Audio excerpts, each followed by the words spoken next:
Okay. And let us also, I want to open up the master key. So this is the master key that for the 11th chapter that we were discussing in December. So reality is many layers all at once, right? We were talking about this, and this is very important in the 11th chapter, because Krishna says a few things which doesn't make sense. He said, that all of the people, soldiers in the army and the warriors, they're already killed, but they're not killed. They're still there. They're ready to fight. So how does that make sense?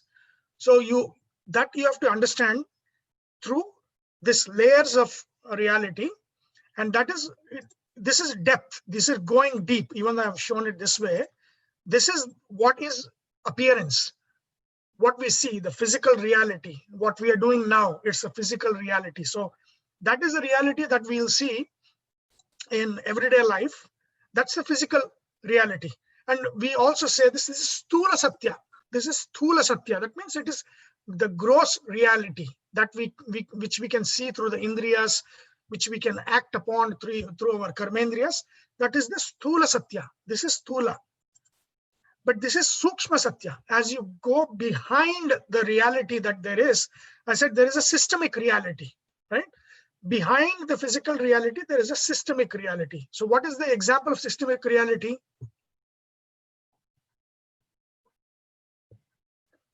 What did we discuss in December? What is the example of a systemic reality? We talked about the health system, right?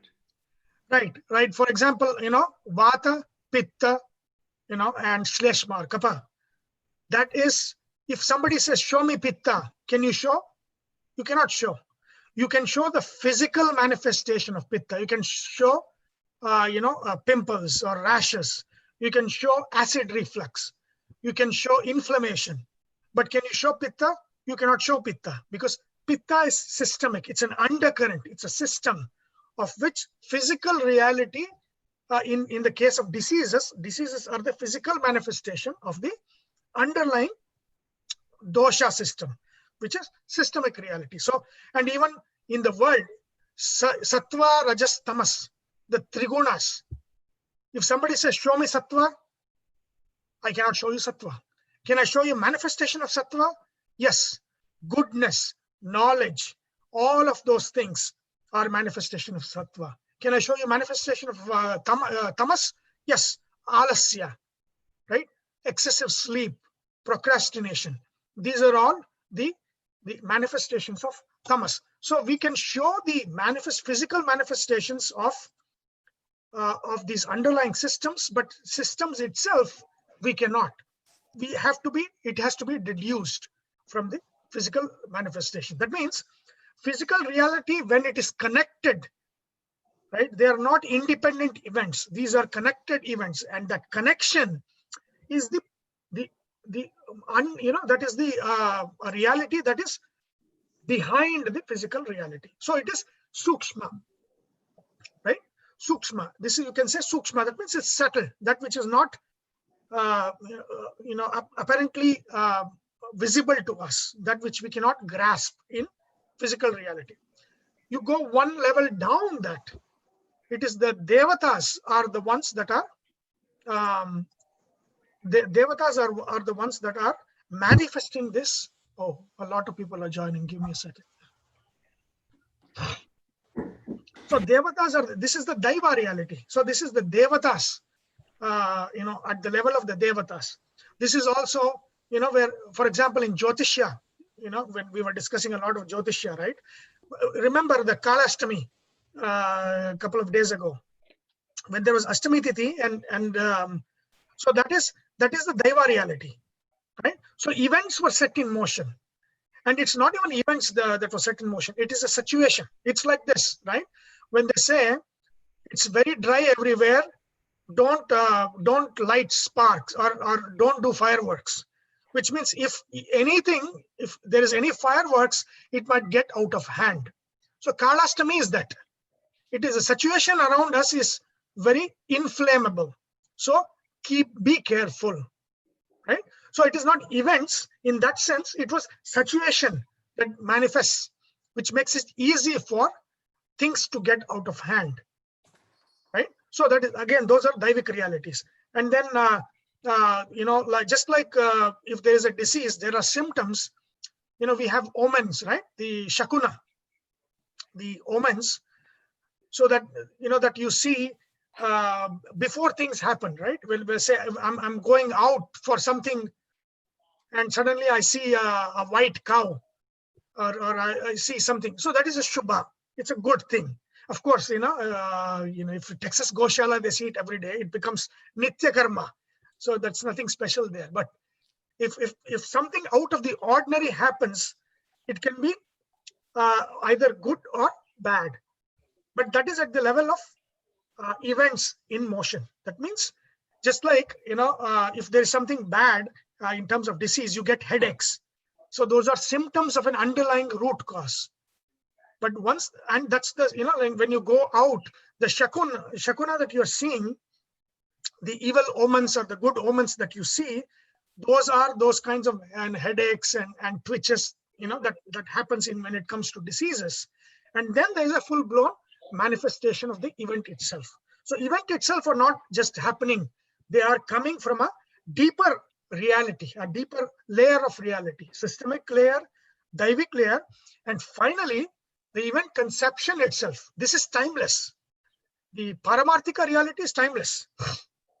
That means whatever is supposed to be happen in infinite time has already happened for Paramatma, because for Paramatma there is no time.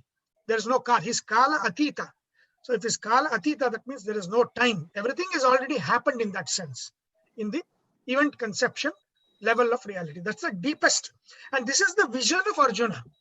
When Arjuna sees things, he's seeing a vision of Paramarthika reality where the events have already happened, right? And they are now set in motion to be physically manifested later on, right? So this is a very important master key to understand what Krishna is going to say, what Arjuna is going to see, and how they make sense. What Arjuna is seeing is from this level, and Krishna says you cannot see with physical eyes. That means you are no longer in physical reality, because it's not Indriya. What you are seeing now is through Sakshi. It is the Sakshi Drishti. That is Arjuna is seeing. So he's seeing systemic, Daivik, and finally Paramarthika Satya.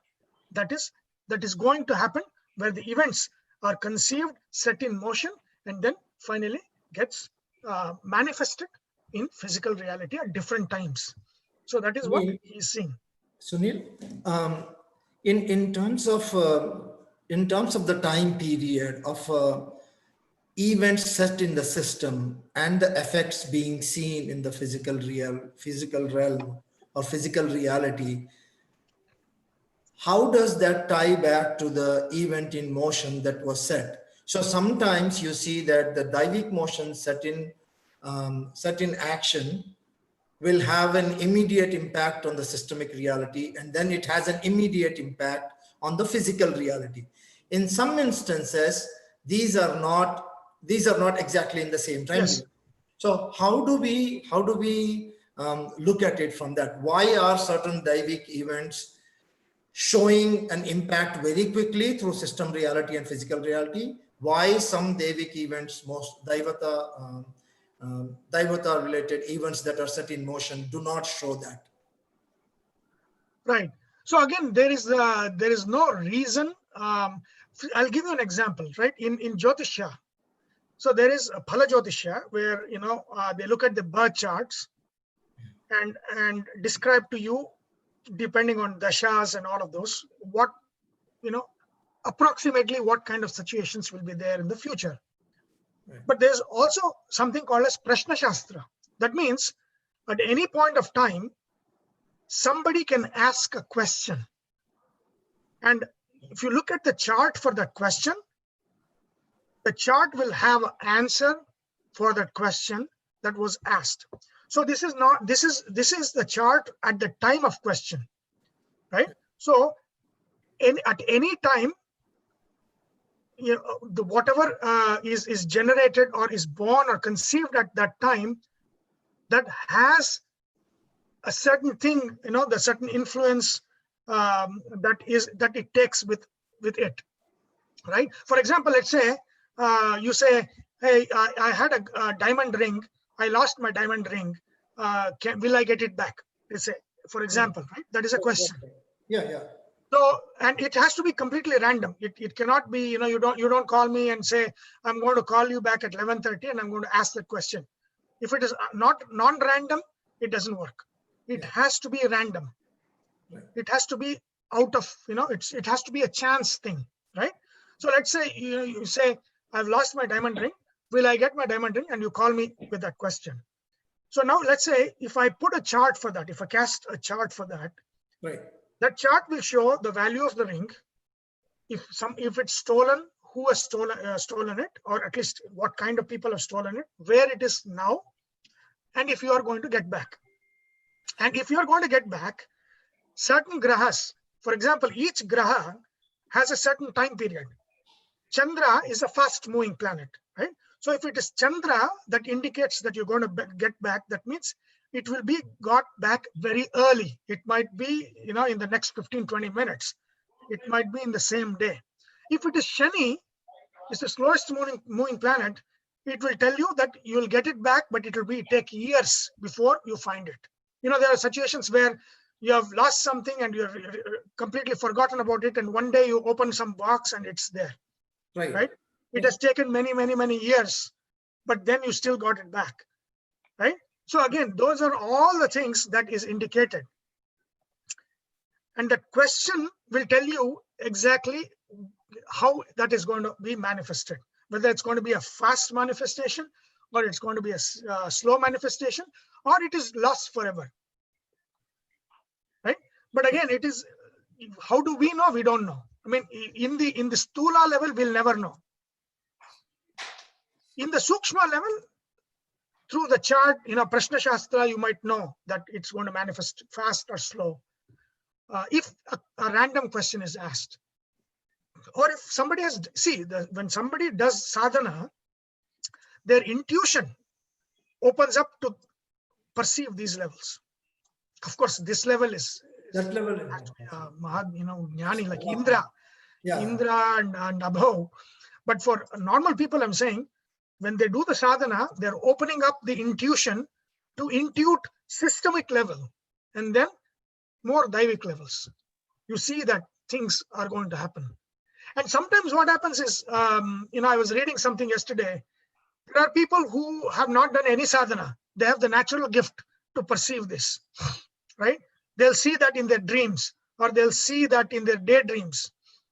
So that is, it's some sadhanas at somewhere in the past that is still with them.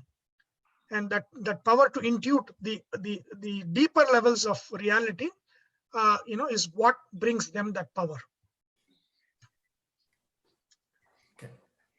Okay. Any other question? So is Daivik Sukshma or systemic Sukshma, Sir Sunil? No. You can say this is Sukshma. You can say this is Sukshmatara. This is Sukshmatama.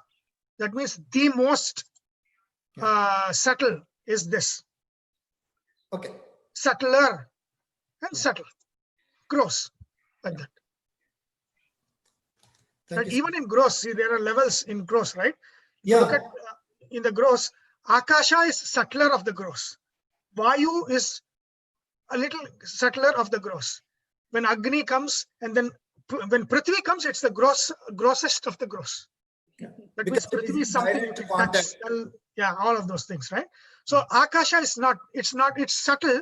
In the gross, it's the subtlest. Like that. It's a different level. Thank you, sir. Okay, let me share the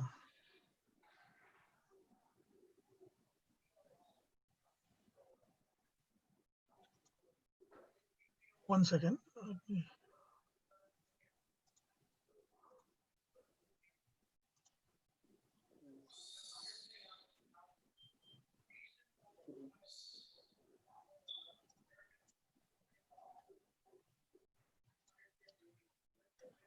Okay, so we will get back to the 11th chapter. And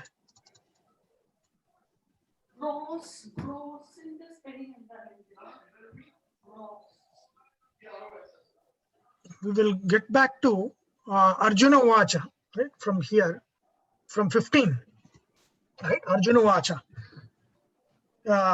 Pashyami devams tava deva dehe sarvams tatha bhuta vishesha sanghan brahmanamisham kamalasanastham rishimscha sarvanuраgamscha divyan.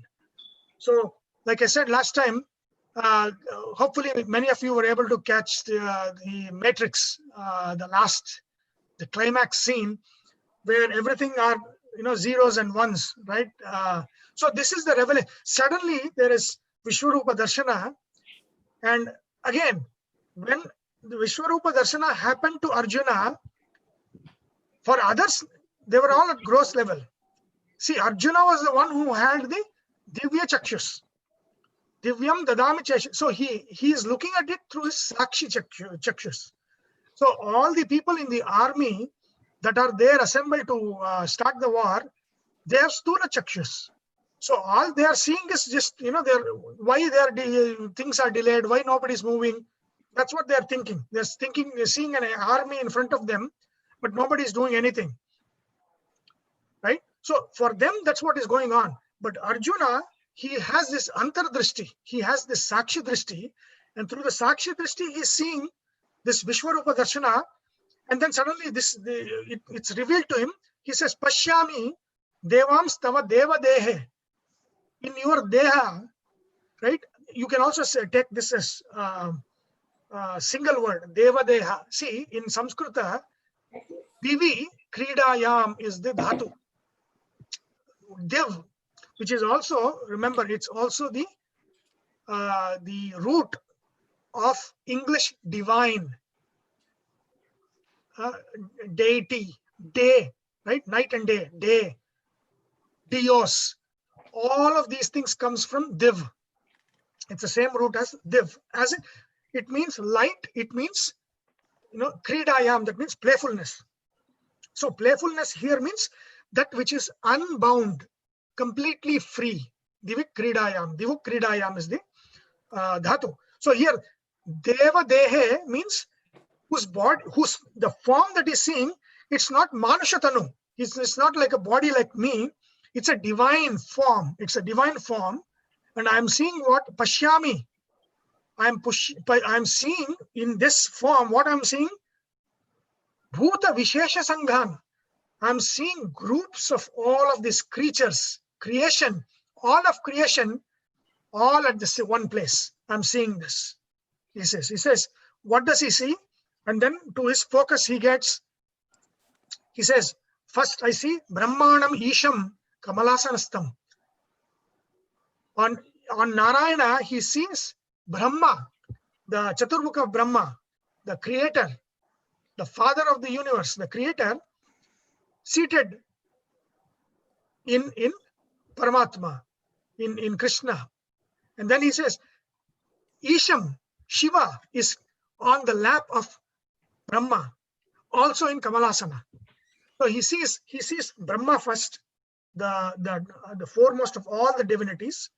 Then he sees Isha, Brahmanam, Isham, Kamalasanastam, and they're all in Kamalasana, Padmasana.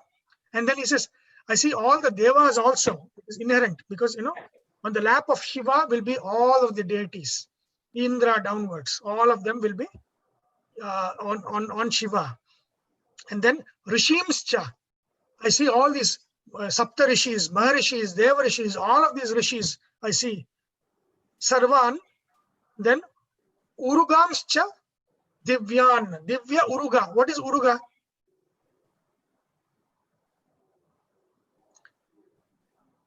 Serpents. Right. Uru is chest. Ga is Gamana, going, right? Those that go on their chest, those that have no legs, those that creep on the land, right? The reptiles that go on the land, like the snakes, centipede, millipede, all of those that creep. Those are the Urugam. Can you hear me? Okay. So that is Urugam. So it's not Uruga. He's not seeing the centipede, millipede, and serpents. Divyan, divine, I'm seeing. That means he's talking about those that are not even in this loka. Those are in the Patala lokas. Vasuki, the Shesha, all of those divine serpents. I'm seeing divine serpents, all of them. That means beings in different lokas. All of them together I'm seeing in your form, he says. And then he's looking at and he's describing the form now. And if in the Gita, in every chapter, what Arjuna talks is only a little number of shlokas. What Krishna talks is the major part. This is the only chapter in which Arjuna and Sanjaya speak the most. What Krishna is, this is my form, watch. And he's not saying anything, right? He'll say later on, but the majority of this thing is from the point of view of what Arjuna is seeing and from point of view of what Sanjaya is seeing. And again, it is all what they see is based on their yogyata. What Arjuna is seeing is not the same as what Sanjaya is seeing. Sanjaya is seeing according to his capacity. Arjuna is seeing according to his capacity. They are not seeing the same thing. They're not seeing the same form. They are seeing different forms. So when Arjuna is speaking, he is telling us what he is seeing. When Sanjaya is speaking, he is telling us what he sees or what he hears and sees Arjuna speak, right? Which he may or may not, or definitely may not have seen himself. So what he has not seen himself, he gathers from what Arjuna is saying and telling it to Dhritarashtra. Okay. Now what Arjuna is, this is what Arjuna is saying. He's saying, Aneka bahudara vaktra netram pashyami tvam sarvato anantarupam nantam namadhyam na punastavadim pashyami vishveshvara vishvarupam. I'm seeing your Vishveshvara, Sarva Vishwasya Ishvara, the Lord of all of the creation. I'm seeing Pashyami Vishvarupam. I'm seeing your Vishvarupa, the universal form. And what he says, what I'm seeing, this is the Purusha Sukta. The Purusha Sukta form he is seeing. He says, Aneka Bahudara Vaktra Netram. What is the Rigveda says about Purusha Sukta? Sahasra Shirisha Purushaha Sahasrakshas Sahasrapad Sabhumim Vishvado Vritva Atyadishtat Dashangulam. That is, so there, Sahasra means Aneka. Sahasra means Bahu. Thousands. It doesn't mean thousand. It means thousands. So here, what Arjuna is seeing is the vision of what the Rigveda, or actually Purusha Sukta is in all the Vedas. So that the Purusha Sukta's vision is what Arjuna is seeing now. What Purusha Sukta is about Vishwarupa darshana. And that's what he's saying. He says, Aneka Bahu. I see infinite shoulders everywhere. I see infinite udara, stomachs everywhere. I see the heads everywhere. I see infinite eyes everywhere. Everywhere I turn, it's eyes, shoulders, face, heads, everything, wherever I turn, it's fully filled up. Everywhere I turn. And then Pashyami Tvam. I see you. Sarvato Anantarupam. Anantarupa. Wherever I turn, I see heads and shoulders and the stomachs and all of those. Those are the things that I see. And he says, Na antam. In terms of extent, I don't see an end to it. Everywhere I turn, everywhere I see the form. Na antam. There is no end to it. Na madhyam. Na punascha tava adim. I don't know where the beginning is. I don't know where the end is. Therefore, I don't know where the middle is. Na antam, na madhyam, na punas tavadim. Tava adim. I don't know where this Vishvarupa starts. I don't know where the middle is. I don't know where it ends. I have no idea because everywhere I turn, I see heads, I see eyes, I see shoulders, I see stomachs. It is filled all around me. I don't know. I cannot figure out the beginning, the end, or the middle of this. Pashyami Vishveshvara Vishvarupam. I'm seeing you, oh the Lord. You're not getting into the divine sloga class, no? I am seeing this Vishvarupa darshana, which is filled up the whole universe, that I cannot see the end or the beginning or the middle, right? And he's now describing the forms. So remember, and one thing I have to tell you this. So this connects to what I post every day, the Vishnu Sahasranama. See, I'll ask you some questions about Vishnu Sahasranama now. Vishnu Sahasranama, there are names that repeat, right? So if it is Vishnu Sahasranama, why did they run out of their imagination that they had to repeat the names? Why does Vishnu Sahasranama have names? Some of them repeat 5 or 6 times. Some of them repeat 3 or 4 times. There are a lot of repetitions of names in Vishnu Sahasranama. Why is that?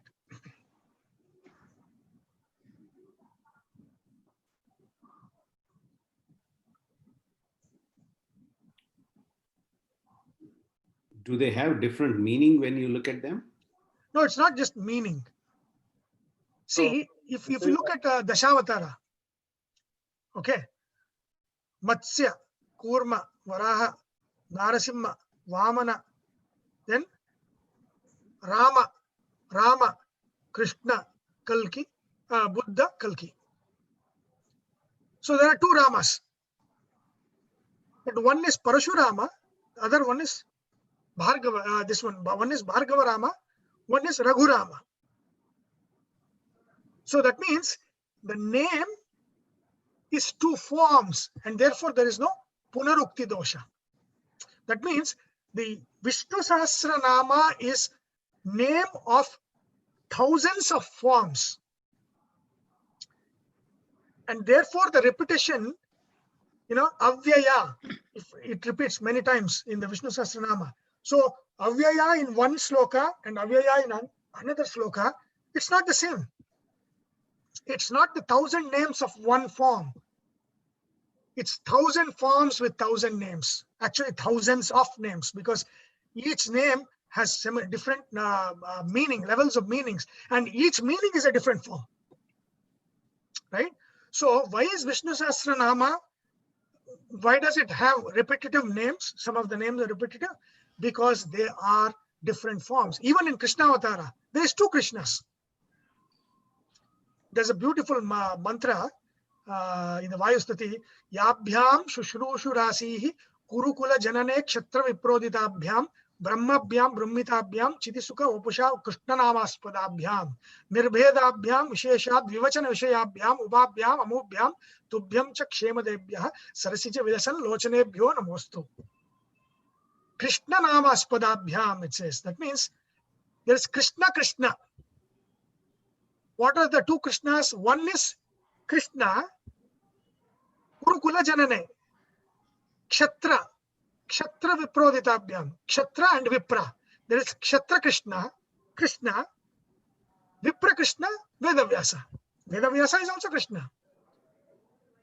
Right? So it is not, if we say there are 10 names of Krishna and it is Achyuta, Keshava, Krishna, then there is a problem. Because it is 2 same names of the same form. That is a Punarukti dosha.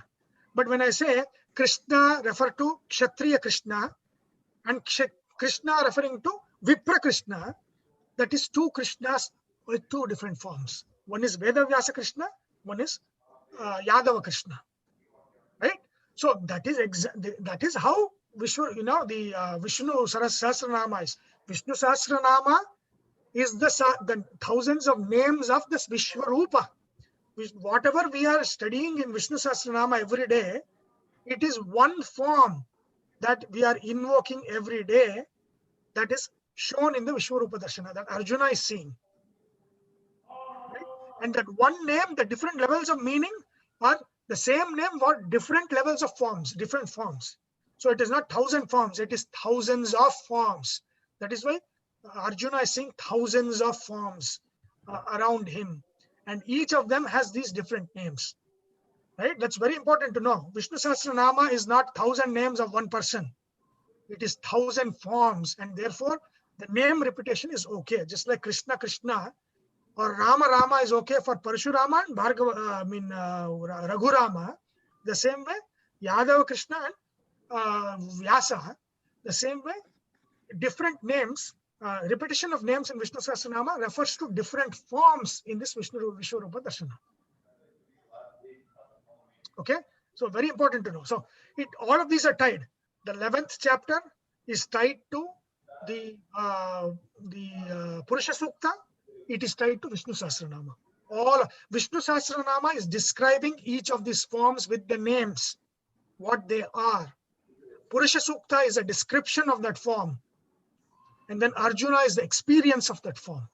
These three are connected. Purusha Sukta, Vishnu Sahasranama, and the 11th chapter of Bhagavad Gita. These are all connected and they're all referring to the same thing. Very important to know. Right? So now, in the 17th shloka, Kiritinam Gadinam Chakrinam Cha Tejo Rashim Sarvato Deeptamantam Pashyami Tvam Durniriksham Samantad Deeptanalam Arkadyudip Aprameyam. Beautiful. I mean, this is the expression of somebody in complete awe.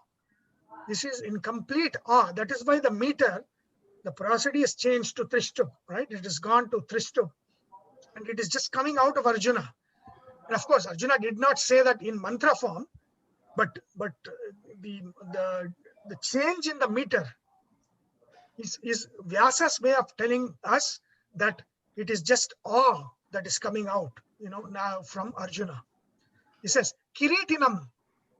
In one form, I see one with a crown. Gadinam, I see one with a gada. Chakrinam, I see a form which has chakras. Cha, Tejo Rashim. What I see, it is just a light. It's bright light. What I see is bright light. If it was physical eyes, I would never be able to see. But with Sakshi, Drishti, I'm able to see that. It's light. I only see light. Right? Sarvato Deeptamantam. Everywhere I see it is light. Sarvataha, every side I turn around, I see light. Light is everywhere.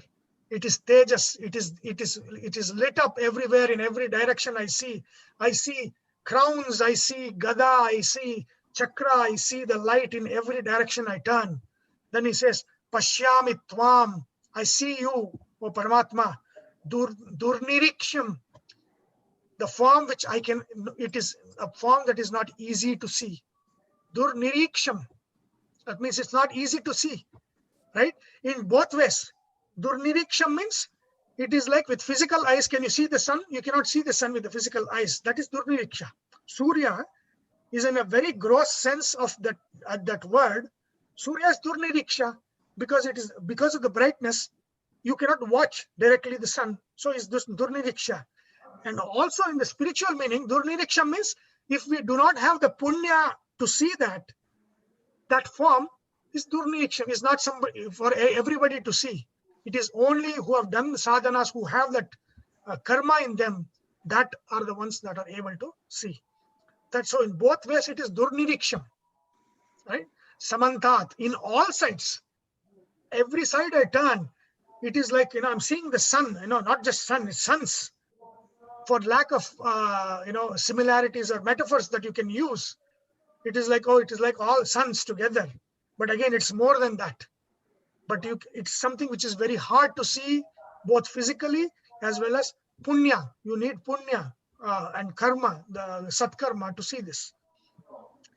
And then he says, Deepta Anala Arka Jyotim Aprameyam. Beautiful. The confusion in Arjuna is shown here by Vyasa. Deepta, lit. Arka means sun. Now, Deepta Anala. Do I compare it to a fire? Is it like a fire? He says, no. Is it a Deepta Arka? Is it a sun? Right? Deepta Anala Arka Jyoti. Is it Deepta Anala Jyoti? Is it the shine of a fire? He says, no. Is it the shine of the sun? No. He says, no. Garam masala and amchur if you want, no lemon. What is that? Lemon. Oh. But we already finished it. It's okay. Is it nice? Yeah. Okay. Okay. And then finally he says aprameyam. It is something indescribable. Finally he says, right? Is it a fire? Is it the shine of a fire? Is it shine of a sun? Right? No. It is indescribable. Let's see, there's a question. Oh, indescribable. So aprameya means that which is, see, prama.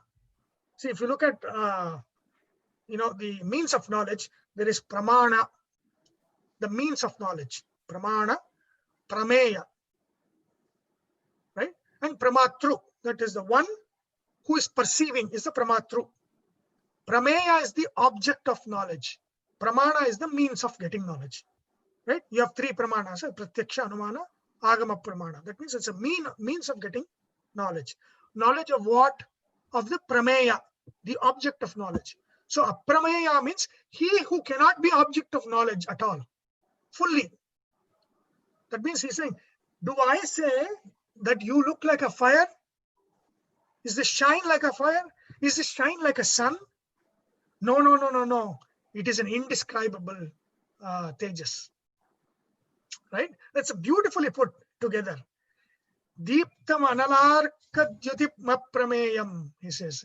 Deepta anala arka dhyuti. Then finally he says aprameyam. It's indescribable.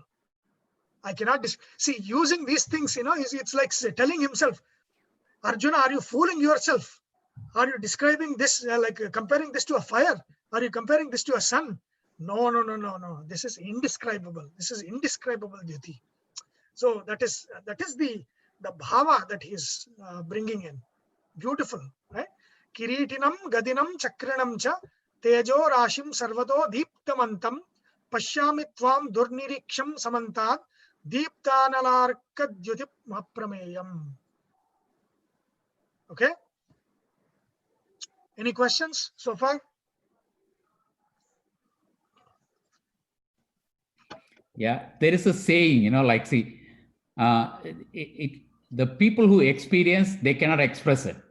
Correct. And then the rest of us, cannot experience. So we cannot express either. Correct. So, yeah, and this is one of the fundamental questions in Brahma Sutras. Yeah.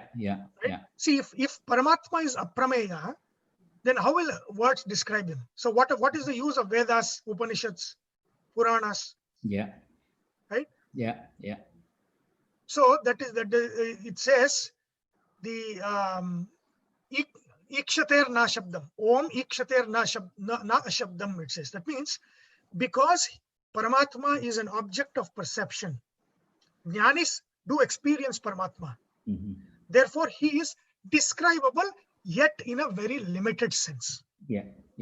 Just like Arjuna is describing the brightness of infinite suns to one sun, Mm-hmm. because that is how we can describe. That is the limitation of words. Yeah. Right? The same way, when Vedas describe, you should take it as a limitation. And that's why there is contradiction. Yeah. He is prameya, he is aprameya. Mm-hmm. That means he is an object of experience. Therefore, he is prameya. But he is also aprameya. He is fully not explainable. Therefore, he is also aprameya. So all of these two are the same. Mm-hmm. Right? Therefore, he is nirguna saguna. Saguna means he who has, has all of these gunas that are being described. He is nirguna means he is out of this world. He is good, but he is not sat of prakriti. Right? He is Veera, but he is not the rajas of prakriti. So he is beyond prakriti. So he is nirguna in that sense. But he is also like the gunas of prakriti.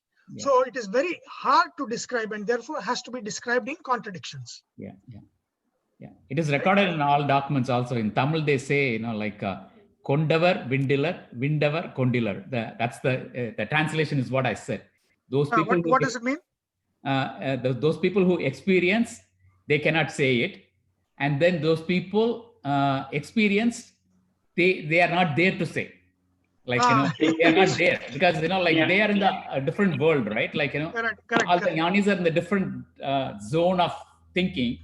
So, like they once they experience, they don't care about us, right? Like, only some people care about the No. people who are So not. that is what Krishna is changing here, right? Krishna is saying, even a jnani has the duty to teach.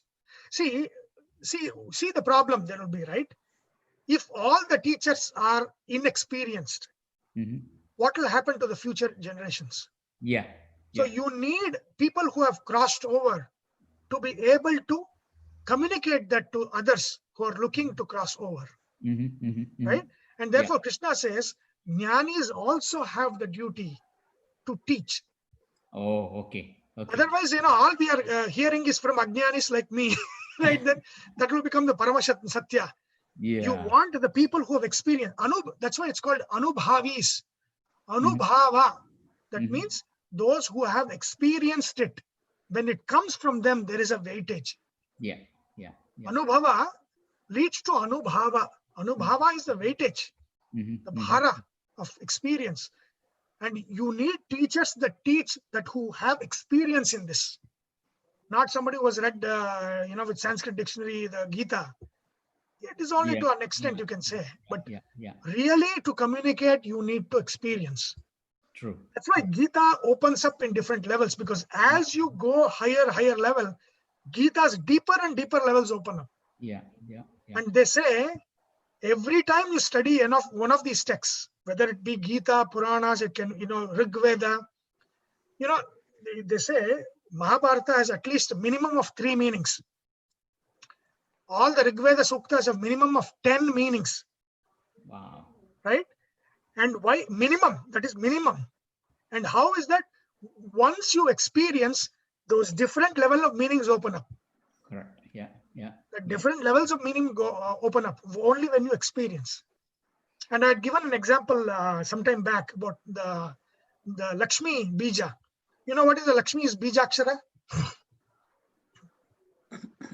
You said once. Shreem, right? Shreem is the Lakshmi Bija Akshara. Shreem. So now there is the Lakshmi Shri Sukta. In the Shri Sukta, one of the Suktas says, Ashva Purvam Rathamadhyam Hastinada Prabhodinim Shriyam Devim Upakve Shrirma Devir Jushatam. Basically, it's describing what is this form. This is Rajya Lakshmi. See, there are different Lakshmis, right? There is Adi Lakshmi, Gaja Lakshmi, Vidya Lakshmi, Vijaya Lakshmi, Jaya Lakshmi, Vijaya Lakshmi, Rajya Lakshmi. All of these are the Lakshmi that is associated with power. She is the one that gives power for the kings, for the leaders, and all of those things. Rajya Lakshmi. So, in describing that, it says, what is your form? Ashwa Purvam. This is Chaturanga Bala, right? Ashwa, you have horses. You're sitting in a chariot. Horses are in the front. Ratha Madhyam, there is Ratha, the chariot.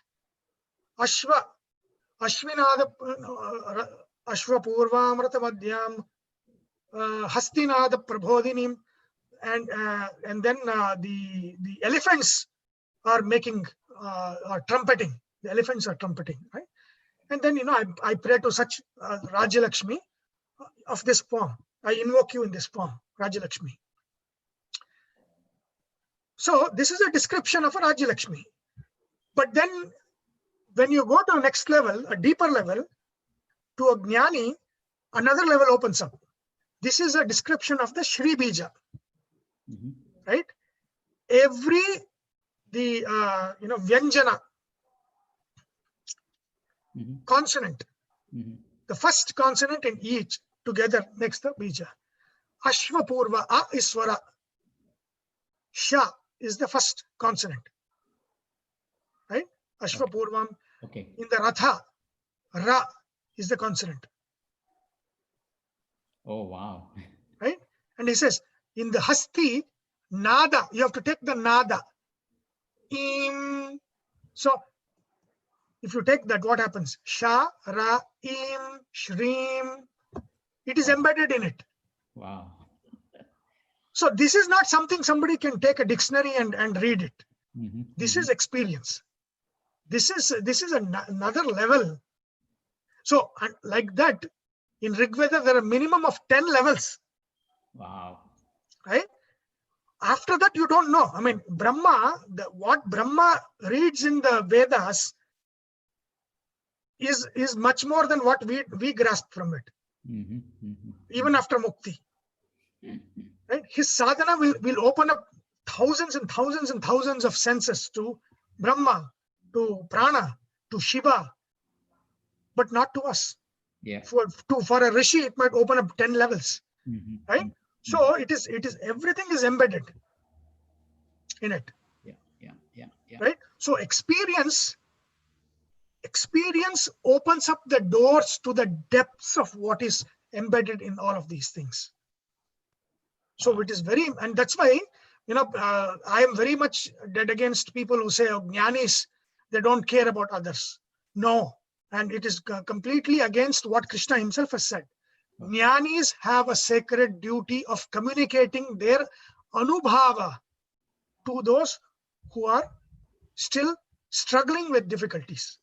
Okay. Otherwise, it will just be, like the other situation is described in Kathopanishad, right? This one, where it says, Andhenaiva niyamanaha yatandaha. Otherwise, the world is the blind led by the blind. Right? So it will be like that, right? Yeah. If the jnanis do not communicate across to us, then we are blind led by the blind. Yeah, I see your point now. Yeah. Avidyayam antare vartamanaha swayam dhiraha panditam manyamanaha dandramyamanaha pariyanti mudaha andhenaiva niyamanaha yatandaha. That's what Kathopanishad says. That is exactly the situation. Yeah. If we ourselves we think we know, and we can open our dictionary and we can make sense of it, that is andha following andhas, or andhas following andha. We need to be communicated by people who have the anubhava. Yeah. Right? Yeah. And of course, there is lakshana to all of those. I mean, what kind of people are they? How will they talk? How will they be? That's Krishna. I mean, Arjuna has already asked that in the 2nd chapter. Oh, right? Okay. Where he says, what is that? Sthita prajnasya ka bhasha, samadhistasya keshava. How do they behave? How do they talk? How do they see the world, right? So Krishna has described them. And so not everybody, on the internet, especially not on the internet. There is one beautiful, I need to put that on Gita in action. Beautiful rule of thumb. Okay. And the question was asked was, why is it that even after Krishna came to earth, we still see multiple schools and views opposed to them? There are multiple views, multiple schools of thought that are still there in the world. But Krishna has already come and given. Why there is no one? Yeah. Right? Yeah. And so it's the beautiful shloka says, Daurlabhyat Shuddha Buddhinam Bahulyat Alpamedasam or Alpavedinam. Right? And then something is there. Samayi Sadar, something, I forget the last part of it. That means in every age, those who go in depth are but few. Daurlabhya, Durlabha. Those who take time, those who go deep in the depths of the subjects, those who get the understanding, Daurlabhyat Shuddha Buddhinam, those who have the focus and the attention and the time and take the time and the effort to go in depth to study these. They are Durlabha in every age, even in Satya Yuga. In every age, they are few in numbers. Bahulyat, right? Bahulyat Alpavedinam. At all times, those who know little or nothing at all are always in the majority. Yeah, that's very true. Because not all attempts succeed. So, yeah. Right? And therefore he says, and that is the reason why in all ages there will be multiplicity. There will not be one. There will be multiple schools of thought, because only a few will take the time and effort, and the others will be internet pundits. They'll write on internet and they'll have this viral following and all of those things. That is many. Yeah, yeah. But those who are silent and they go in depth and they only communicate when there is a need to communicate, and to people with the depth of interest, Yeah, yeah. those are very few. Yeah. And those are the ones you have to actually see or seek out. And therefore, a good rule of thumb to understand this is that which is popular, or truth is not a popularity contest. That which is popular is rarely true, and that which is true is rarely popular. Sunil, you are also using internet. Actually, now it has become almost everybody has to is using internet. So I would No, but internet is not the means. Internet is a kind of gate. You can get into it. Is not where you can communicate the whole thing. That is what but it should be Vedanta. a gate. Vedanta Yeah. at all times. Yeah, so we can acknowledge it as a gateway to, gives you a hint where to look, or maybe gives you an entry point. So from 0, you can get to some little 0 to 0.1. But again, the real work happens, with a few people. It's not a popularity contest. Correct. That's right. So that is why it says, Daurlabhyat Shuddha Buddhinam Bahulyat Alpa Vedinam. So very important. This is a very good rule of thumb to follow. Right? That which is popular is seldom true. That which is true is quite unpopular in all times. Okay. So let us go to the next one.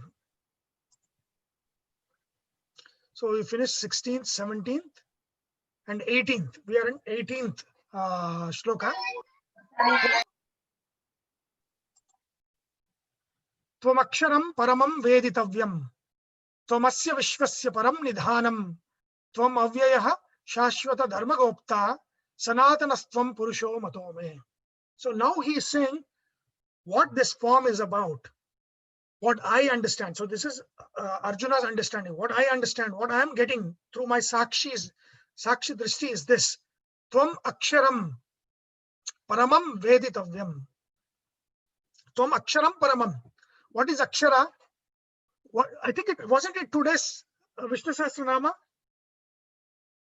Yeah, it was today's Vishnu Sahasranama, akshara. Now I will know how many of you have seen it or not. Real test. What is akshara? That something never ends. No, that which cannot be destroyed. Ksharana, right? I have given many couple of etymologies. So ksharana means destruction.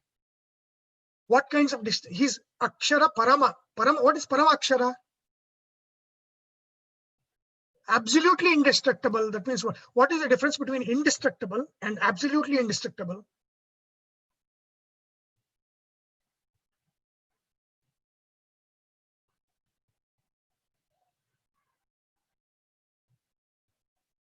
That means you have not gone through any of them.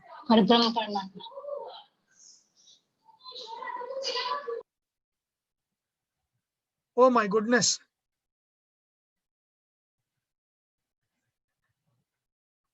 Ksharana, how many kinds of ksharana are there? How many kinds of destructibility are there? 4 types, Sunil. Form, essence. Destruction of essence, destruction of form, destruction of happiness, and then limitation. These are 4 kinds of destruction. That means physical destruction, mental destruction, and overall destruction. So physical destruction, there's destruction of essence and destruction of form. We have destruction of form. We don't have destruction of essence, right? Jiva is anashi. There's no destruction of jiva. So we have that aksharatva. But we are ksharas in the sense that our bodies are destroyed.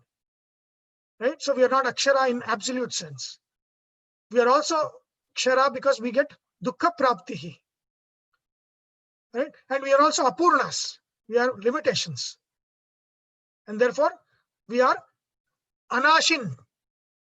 We are not parama aksharatva. right? We are anashins. That's it. That means swarupataha yasya na nasha nasti, he is anashi. That means his essence, or whose essence has no destruction, there is no nasha. That is anashi.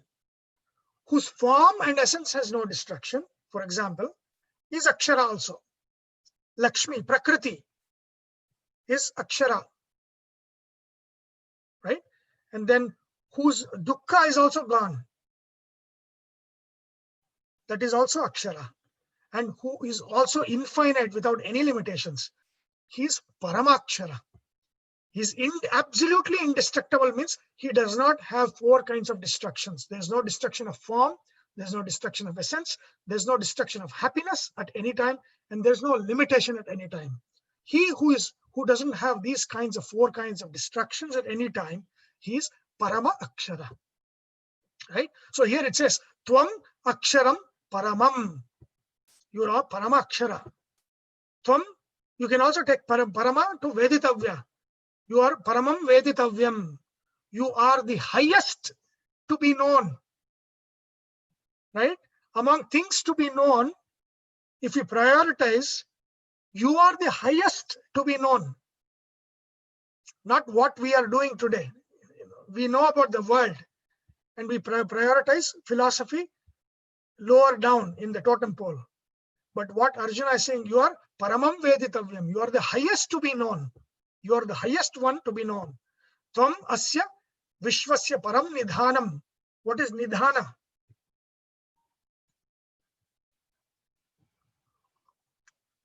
Nidhana means support, ashrayasthana. That means like ground is our support, right? So we are supported by the ground. So that is our nidhana. So vishvasya, for all of the creation, you are the one eternal support, absolute support. You are the support of supports. That is you. Then he says, Tvam avyayaha. Again, this name has come in Vishnu Sahasranama. What is avyayaha? See, two names already. Akshara has come. Avyaya has come. Unchangeable, right? Avyaya is, nirvikara. Avyaya means unchangeable as well as inexhaustible in that. Vyaya, see, Vyaya is losing. Right? We are every moment we are losing our energy as we age. So he who remains the same at all ages or at all times, he is avyaya. Tvam avyayaha shashvata dharma gopta. Very important. My question to you is, what is the difference between shashvata dharma and vyavaharika dharma? He says, you are shashvata dharma gopta. Gopta means what? See, gup is also gup rakshane, right? Is to protect. You are the protector of shashvata dharma, eternal dharma. You are the protector of eternal dharma, as well as gup means secret, hidden, right? Gopaniyam. Gup means hidden, that which is protected in the sense of hidden, right? What is that hidden? That means you who know the secrets of the dharma, the secret of dharma. That is dharma gupta. So now the question is, what is shashvata dharma? What is vyavaharika dharma or ashashvata dharma? Vyavaharika is the daily thing, is it? Like daily course of business. Okay. Child marriage. Is it shashvata dharma or vyavaharika dharma? Vyavaharika. Vyavaharika. Okay. Sati. Vyavaharika. So those are, what is vyavaharika in English? You will say that is the social constructs. Social constructs. When the invasions happened, the social times dictated restrictions of certain kinds. That is not shashvata dharma. Satyam vada dharmam chara swadhyayan ma pramadaha in the Taittiriya Upanishad. Is it vyavaharika dharma or shashvata dharma? Shashvata. Is Shashvata dharma same as Sanatana dharma? Sanatana dharma, correct. So Satyam Shashvata Vada. Dharma is the eternal truths, is it? Eternal truths that do not change with time. Social constructs change with time. Right? So that is why the Arjuna is picking up, pointing to not the social constructs, but he's picking up Shashvata Dharma Gopta. You are the knower, the protector, and the knower of secrets of the eternal truths, the eternal order. That is what you are. So this is different from social constructs. Social constructs come from society and the times in which we live. Right? For example, you have to drive on the right side of the road. Is it Shashvata Dharma? No, it is a social construct. But you should speak truth. Is it a social construct? No, it is an eternal. It's a Shashvata Dharma. Right? So that difference is very important to know. And Arjuna is showing that difference here. He's saying, Tvam avyayaha Shashvata Dharma Gopta. You are the Dharma, the protector of the eternal Dharma. You are the protector of the eternal Dharma. When that Dharma is lost in this world, you come back to regain or that position, for the Dharma to regain its position in this world. What regains its position in this world, when Krishna says, Yada yada hi dharmasya glanir bhavati, which dharmasya glanir bhavati? Shashvata Dharma or Vyavaharika Dharma? Vyavarika Dharma. No. Shashvata Dharma glani. That means when the real Dharma, the order, is destroyed, then I come. If somebody comes and says, from today you no longer drive on the right side, you shall drive on the left side, is it Dharma glani? No. You can vote from 16 years from now on. Is it Dharma glani? Shashvata Dharma glani? No. Krishna is not going to come for that. Krishna is going to come when Satyam Vada, Dharmam Chara, Swadhyayan, Mahapramada, all of those things get destroyed. He will come to restore the order. Not when Samajika Dharma, has a problem. Of course, if Samajika Dharma interferes with Shashvata Dharma and corrupts it, then yes. But there has to be a corruption of Shashvata Dharma, Sanatana Dharma. That is what Krishna. So that has happened in Dwapara Yuga. Sanatana Shashvata Dharma is corrupted, and that is what has led to Kurukshetra. And so Krishna is here to fix that. Why? Because he is Shashvata Dharma Gopta, which is what he has said in the 4th chapter. Yada yada hi dharmasya. You should take that dharma as Shashvata Dharmasya, Glanir Bhavati Bharata, Abhyuttanam Dharmasya Tadatmanam Srijamyaham. Right? So that is important. Sanatanastvam Purusho Matome. You are the one who is eternal, who eternally keeps doing it. It's not a one-time thing. Oh, Krishna happened, but from next time something else will happen. No. Of course, not all of the Dharma glanis, you will have an avatara coming to fix it. Great people will be born to fix it. Right? But that's where the fix is going to happen. Shashvata Dharma, when it goes out or is destroyed, is restored at all times. Shashvata Dharma is never fully destroyed.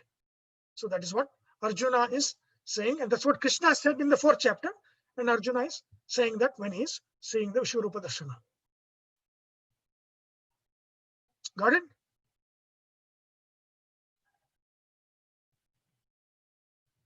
So 19. Anadi madhyantam ananta viryam ananta bahum shashisurya netram pashyami tvam deepta hutasha-vaktram swatejasa vishwamidam tapantam. So this description is the description of which one? Purusha Sukta. Right? Where he's saying Anadi madhyantam ananta viryam. So he is saying, if you go back, if he says na antam na madhyam, where in some shloka,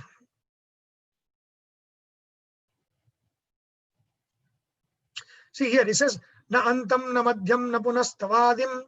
There is no start, beginning, end, middle of the physical form that he's seeing. Wherever I turn, I'm seeing you, right? Now, he's talking about his gunas, the gunas. He says, anadi, amadhya, anantam. Anadi madhyantam ananta viryam. What is ananta virya? So there is no adi, there is no beginning, there is no middle, there is no end to your greatness. In the previous verse that I showed, when he says, I don't see the beginning, the end, and the middle, is to the vision. Here he's talking about to the greatness, to your greatness. Ananta Viryam is one guna is specifying. What is Virya? What is the difference between Ananta Viryam and Ananta Shauryam? Is Shauryam valor? The English. Viryam valor. Is it energy? Energy? Which one? Virya. Virya is correct. It's energy. And specifically, the difference, see, there are two meanings to this. Viryam is energy, right? It's like, specifically, it means the strength to dominate others. That is Virya. He has Virya means he has the strength to dominate others. Okay. Virya is your state. That means the energy and the strength you have, that is called Virya. Shaurya basically is, Shaurya means your skill in weapons is also called Shaurya. And also Shaurya means you will not be dominated by others. That is, if somebody is Shura, what is Shura? Shura means he is indomitable. Indomitable. Indomitable is Shura. That means nobody can dominate him. He's Shura. Indomitable, right? Indomitable, correct. Indomitable. And then he can dominate others. Is Veera. And here it is what? Here it is Ananta Viryam. That is not, this is not a measure, immeasurable Virya. The power that he has is to be, of course, he is indomitable or indomitable. Is it indomitable? Indomitable, correct.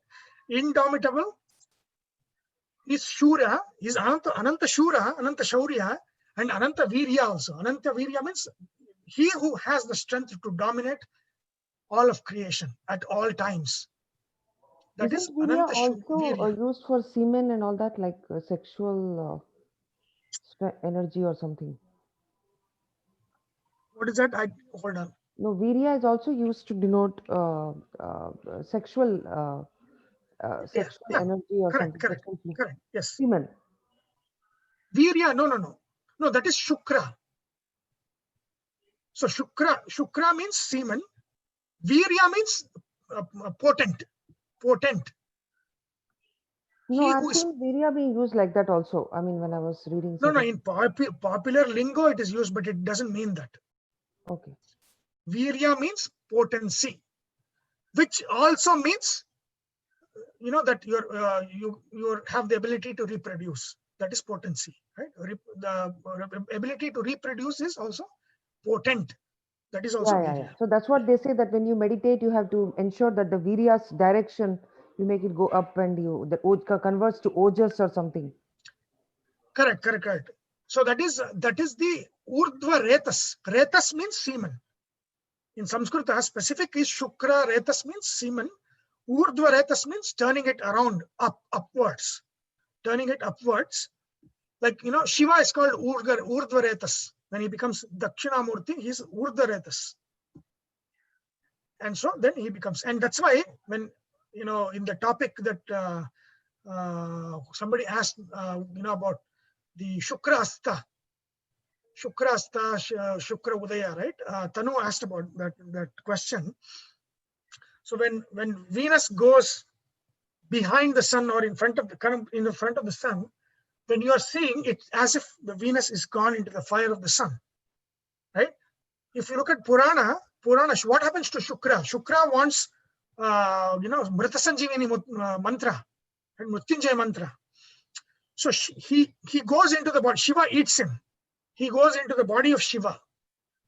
He goes into the body of Shiva. And when Shiva is meditating for kalpas together, the Venus is bathed in the glory of that meditation and the sadhana of Shiva. He is bathed in that. And then finally what he does, Shiva, he sends him out as his semen. And that's why his name is Shukra. Shukra means semen. Shukra means white. Right? So Shukra rules the Viryanus, both, eggs and also the semen, both sperm and eggs, both is Shukra, ruled by Shukra. And that is why Shukra got that name, because he comes out of Shiva when it is adhoretas, in the form of sperm outside, and therefore he becomes Shukra. Right? And that is the Virya that he gets.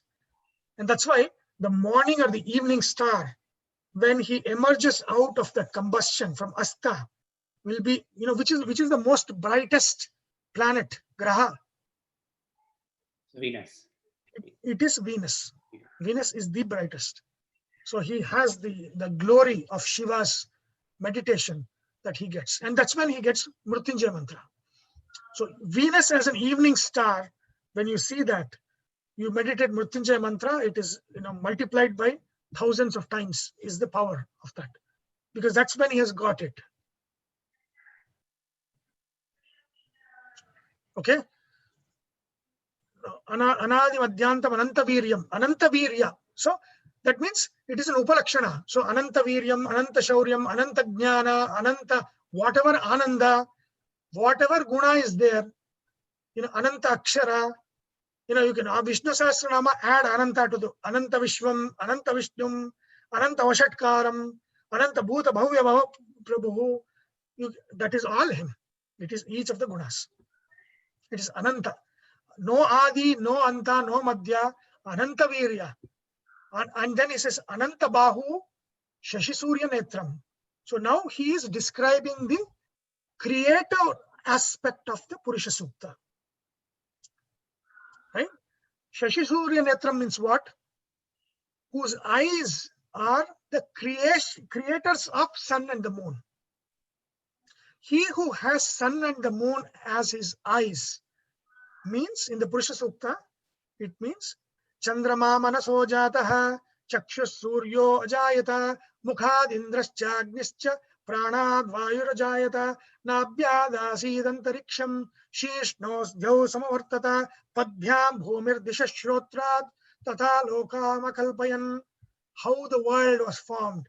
The world came out of different organs of Paramatma's Vishvarupa form. So he's describing that form from which the whole of creation happens, that Arjuna is seeing. That creation happening is seeing. He's seeing, I'm seeing that, your eyes are, one eye is creating sun, another eye is creating the moon. And therefore, those eyes become the rulers of your right and left eyes. Who rules your right eyes? See, vision in general is ruled by Surya Deva. Vision. But in particular, right eye is ruled by Surya, left eye by Chandra. Just like right is masculine, left is feminine.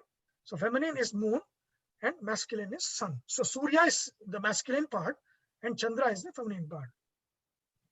So that has come. He is being created from the right and the left eyes. He's seeing that creation is happening, through your organ, and therefore they become the rulers. So then sun becomes the ruler of the right eye. Moon becomes the ruler not just of the mind, but also of the left eye. Right?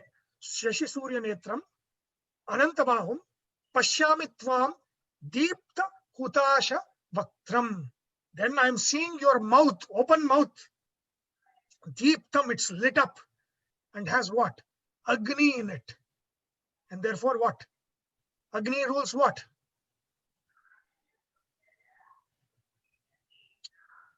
Agni rules. Agni comes from the mouth. Elementary canal. I mean, The whole of alimentary canal is ruled by Agni, correct? Mars. Right? So, go back to that one. Chandrama Manaso Jataha, Chakshus Suryo Ajayata. This is Purusha Sukta. Mukhad Indrascha Agnischa. That is what he's talking about. Mukhad. So from the Purusha form of Paramatma, fire comes from the mouth. And therefore fire becomes the lord of our mouth. He rules our digestion, our eating, and our speech. Speech is ruled by Agni. Agni is Vak Devata. If you didn't know that. The Vak Shakti is given by Agni Devata. Agni ruled by Mars. Is that how it connects? No, Mars is very low. Agni rules Mars. Agni rules Mars. Okay.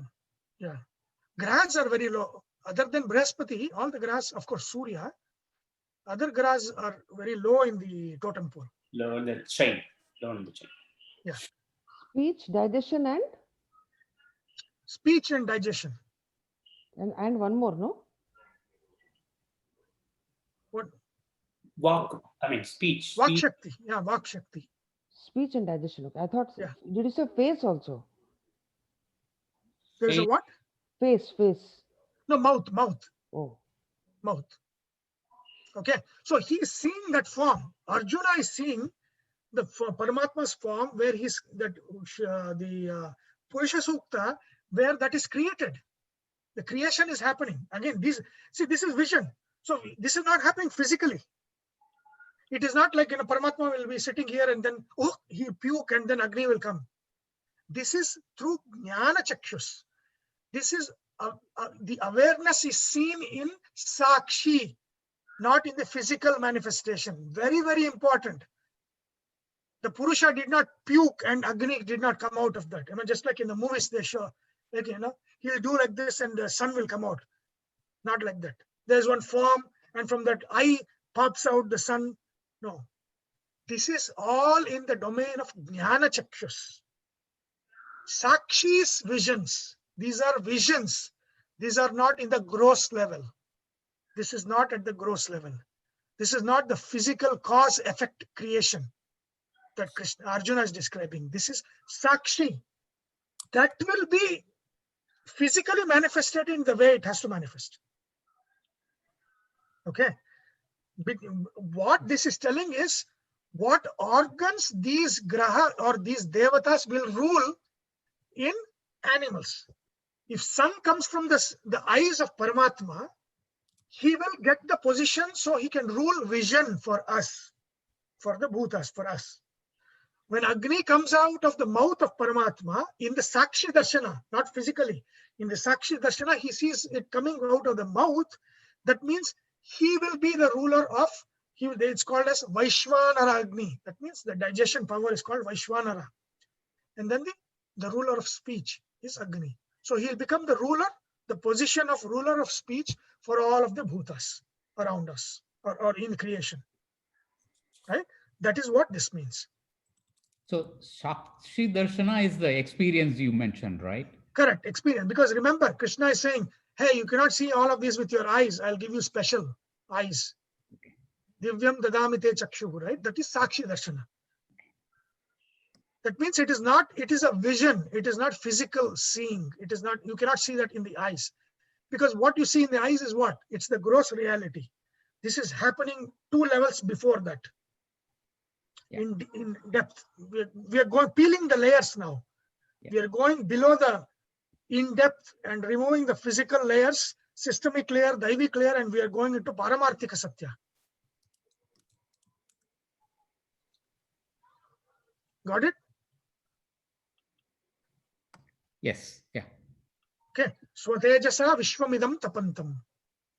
Your Tejas is kind of, it is heating up this whole world, right? Burning this whole world. That is Swatejasa, with your Tejas. Okay. So 19. Sunil, what is Purusha Sukta? It is the explanation of how how creation took place, is it?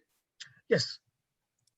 Purusha Sukta is a fundament. It is there in all the 4 Vedas, Veda Shakas, and it's a description of the creation process as how they are going to attain lordships of various functions as well as how societies, different functions will happen, all of those things, and creation as a sacrifice. All of those things are there. It is in the 10th mandala. I forget which sukta in the 10th mandala, but it is in the Rigveda 10th mandala. Purusha Sukta is there. Starts from Sahasra Shirisha Purusha, Sahasraksha Sahasrapat. Every Abhisheka, anybody does that, the Purusha Sukta is standard, used for doing Abhisheka.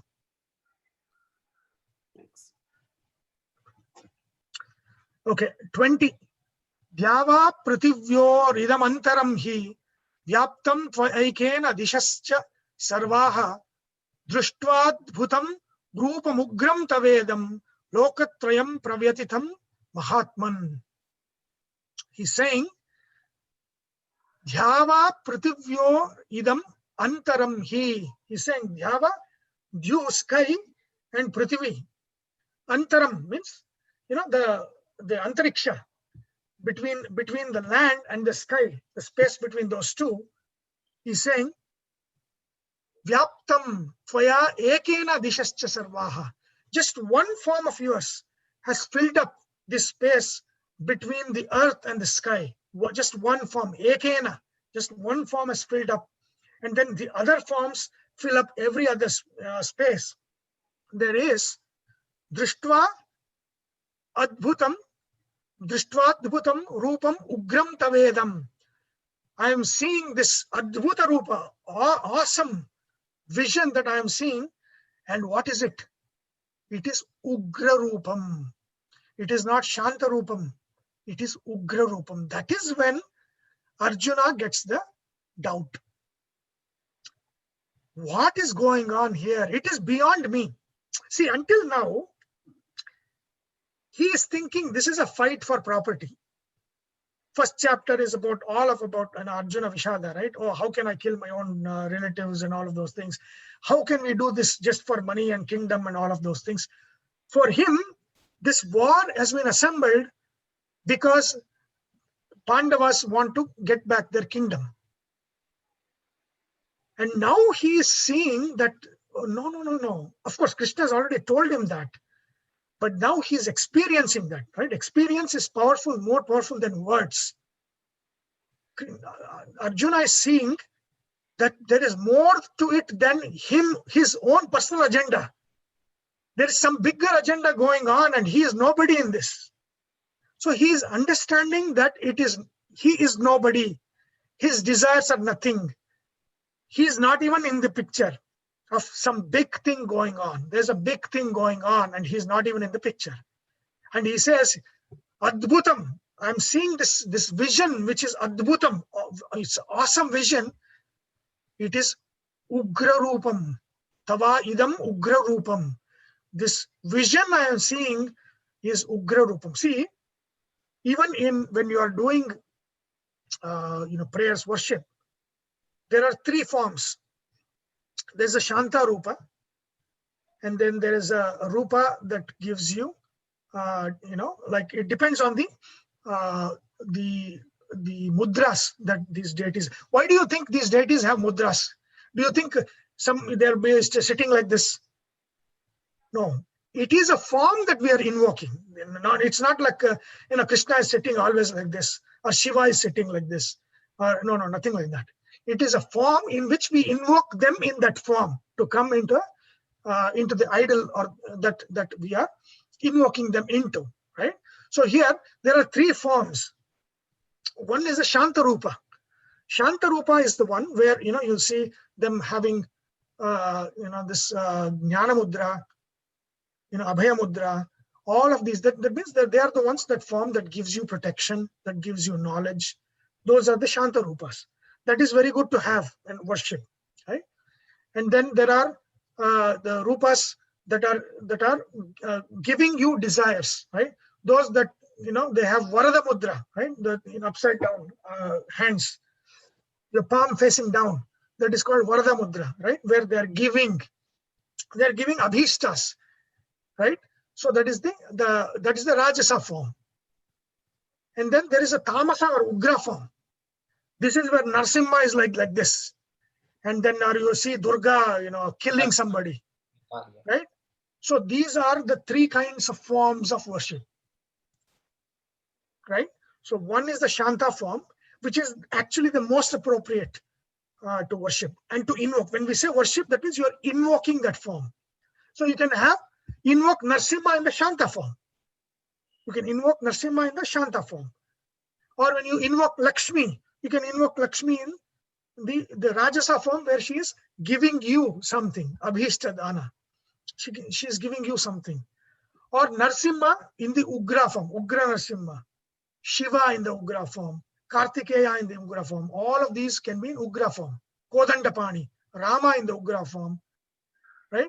But that has to be carefully done, because it's like fire, right? When you bring fire inside the house, you should have the adequate knowledge of how to handle that fire. You cannot, just like do all of those mantras and just let it be. So it is always advisable to go with Shanta and the Rajasa forms, Satvika and Rajasa forms, and never Ugra forms. Even Durga, Shanta form is best. Ugra form, where Durga is anger, there is anger in Durga, or Kali, where her tongue is hanging out and has all the skulls everywhere. It's very, very, very, those are the forms you worship when there is tamas in the environment. Very important, right? When it is Amavasya, you worship Kali, Durga, because they are tamasa forms. And that anger is directed towards tamas or tamasic beings. That is why you should worship tamasa form when there is, like, in the middle of the night, the Durga Homa is done, Chandi Homa is done, Chandika, right? Kali. All of these are the ones that they destroy tamas, because they rule tamas, they destroy tamas. And there are Ugra forms. So we're very careful when we are worshipping the Ugra forms, right? Even Narsimha is the highest. So highest Ugra form, we should be very careful. You cannot eat and drink like we do and then go to the Ugra form and invoke those things. So we shouldn't be doing those things, right? So here, Arjuna is seeing the Ugra form. He's now seeing this form, which has a lot of anger and fire coming out and death and destruction that he's going to describe now in the next verses. He's seeing all of those things, and he's getting the doubt. It is more than me. It is not. I was under the impression it's a fight for property. It is my personal agenda, but it is a divine plan that is being manifested here. I am a nobody here, right? So that is what he's getting that awareness when he's describing all of this. See, Lokatrayam Pravititam Mahatman. The three worlds are Vyatha. What is Vyatha? Vyatha means shock. It's a shock, kind of a shock. They are shocked by this. So my question to you now, Krishna said, Arjuna is the only one seeing this form. Arjuna is saying, I am seeing the three worlds being shocked by your form. Is everybody seeing this form? I don't think so. Yeah, so the whole world is not seeing the form. The Devatas are seeing the form, because Arjuna himself is seeing them seeing the form. But again, they are seeing to their capacity, each one according to their capacity and capability. That is what they are seeing. They're not seeing what Arjuna is seeing. They're seeing to what. So when Brahma is beholding that form, Brahma is seeing to his capacity. Brahma is seeing more than what Arjuna is seeing. When Shiva is seeing that form, Shiva is seeing more than what Arjuna is seeing. Right? So the world is seeing, the Devatas are seeing, but the people, the soldiers are not seeing. Right? But what Arjuna is seeing is the Devatas seeing this form, and they are in shock. The Devatas themselves are in shock, because the big picture is being revealed even to the Devatas. This form is unbearable. It is unbearably destructive. That form has been manifested, and they are also in shock. Lokatrayam Pravyatitam Mahatman. Any question?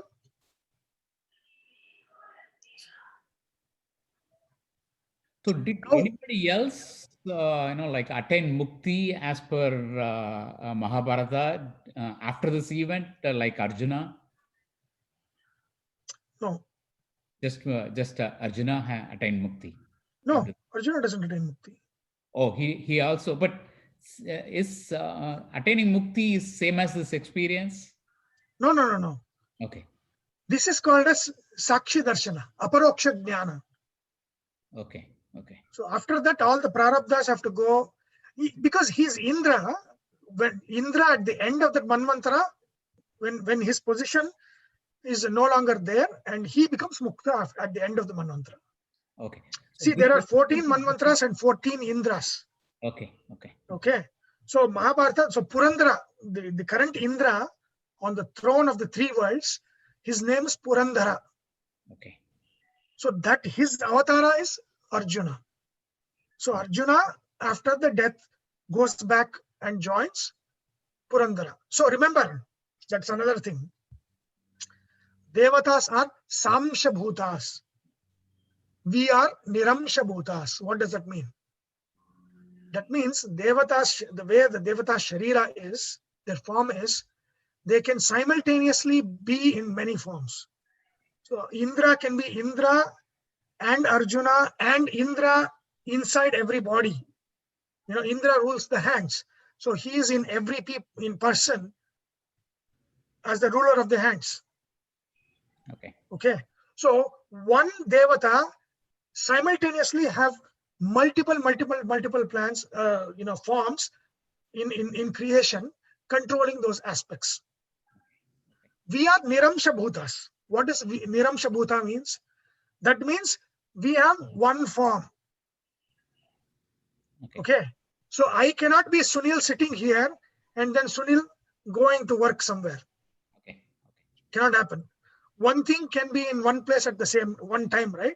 That is for Niramsha Bhutas, not for Samsha Bhutas. Samsha Bhutas means they can, for example, if you see, and I was looking at Vishnu Purana, the H.H. Wilson, not H.H. I think H.H. Wilson, English thing. I was looking at something. So he's analyzing, right?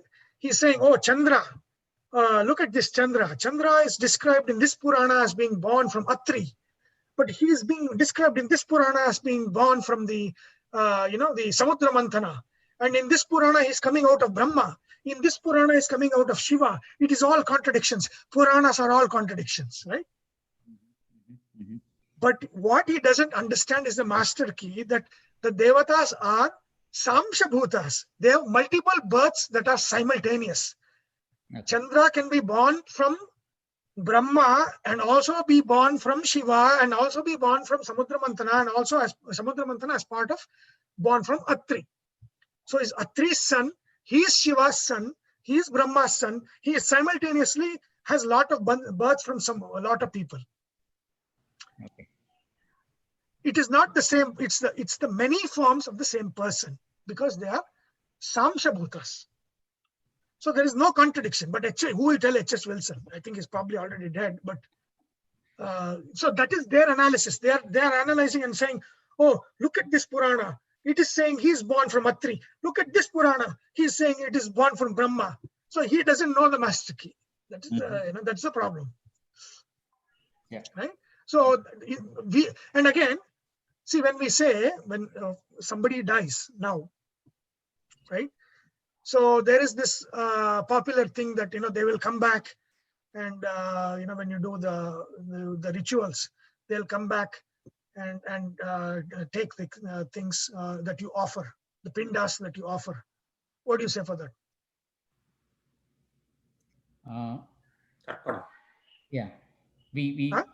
it is not mine, it is yours. We sacrifice what we have. No. Yeah. Where they say that you offer pindas to the departed. Do the departed come to take the pindas? No, the Devatas. Devat. Correct. We are not Samsha. We are Niramsha. That means when it is gone, we are gone. No coming back. Okay. The ones that are partaking are the Pitru Devatas that are partaking it. The pindas are all the rituals that we offer.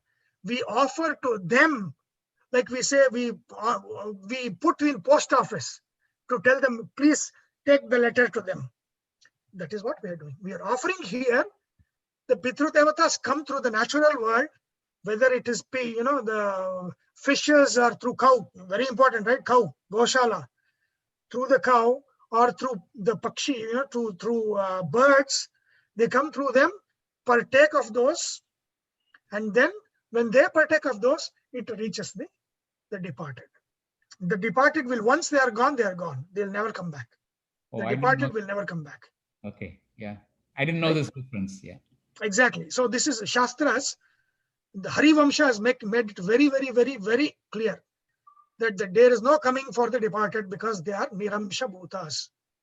There is no Amsha to us. Okay. 22. But they can come back as reborn, right? I mean. Yeah, they'll come back as, yes, of course. But that will be I'm talking about form, right? Not the same form.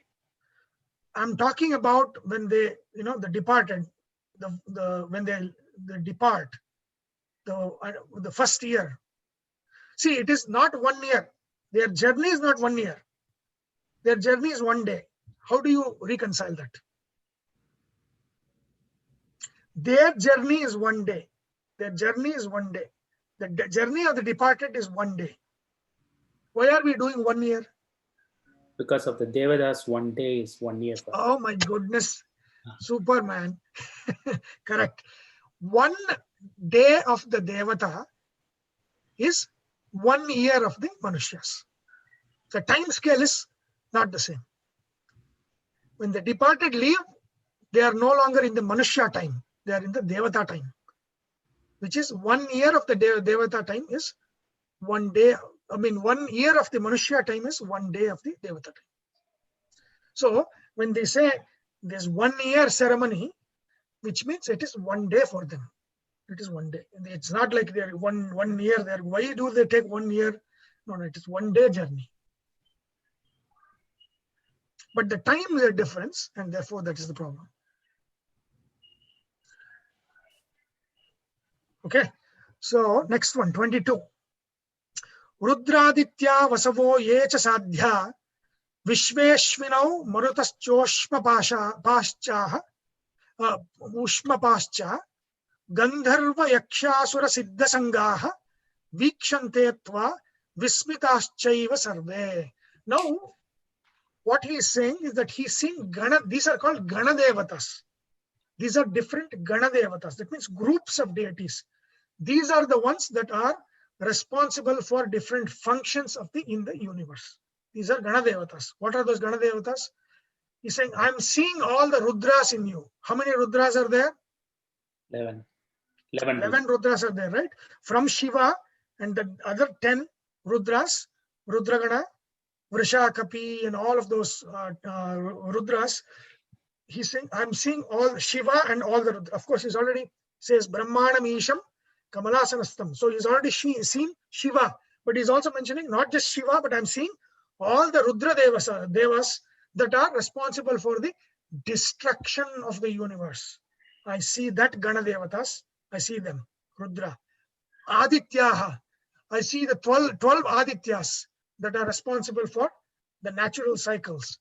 The deities of the sun, the deities of the season, the deities who provide the resource in this universe.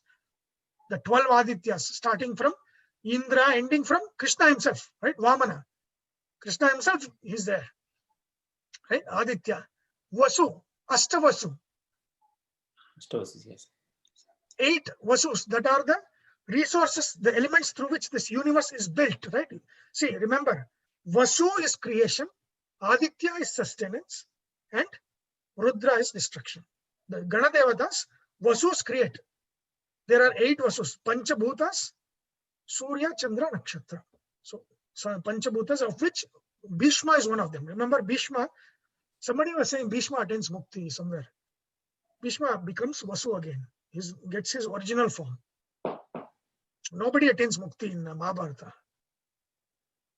So Vasus are the the devatas of Panchabhutas. They are the ones that create the Panchabhutas of this world, the elements that are needed for the creation of this world. And the creation, whole of the creation, Vasus, right? Panchabhuta, and then Surya, Chandra as a creative aspect, and Nakshatras. So all of these are the Ashta Vasus. Agni is the leader of the Vasus, right? Indra is the leader of the Adityas. Shiva is the leader of the Rudras. So all of these three, he sees these three, the trinity of those who sustain this universe, the Ganadevatas. Those Ganadevatas, he sees them, not just them. Sadhya is also a Ganadevata. They are the Ganadevatas, that help in education, in the education of people. Vishwa Devas, again, there are the 10 deities called Vishwa Devas. They come in the rituals, a lot of these rituals, where when you're offering, in the Shraddhas, you call the Vishwa Devas, and then you call the Vasurudra Aditya. So, in these rituals, Vasus rule the dad or the mom, the Adityas, Rudras rule the grandfather, and Adityas rule the great grandfather. Vasurudra Aditya. And Vasu from the mother, Vasu rules what, sir? Vasurupa rules one's immediate parent, father, mother. Father. Rudra Rupa rules grandfather, grandmother, right? And great grandfather, great grandmother ruled by Aditya. So Vasurupa, Rudra, Aditya. So in all of these rituals, you should know 3 generations. Yes. Before, through, that is Vasurudra, Aditya, Rupa. So these are the forms. These are all, it's in dead as well as in the living.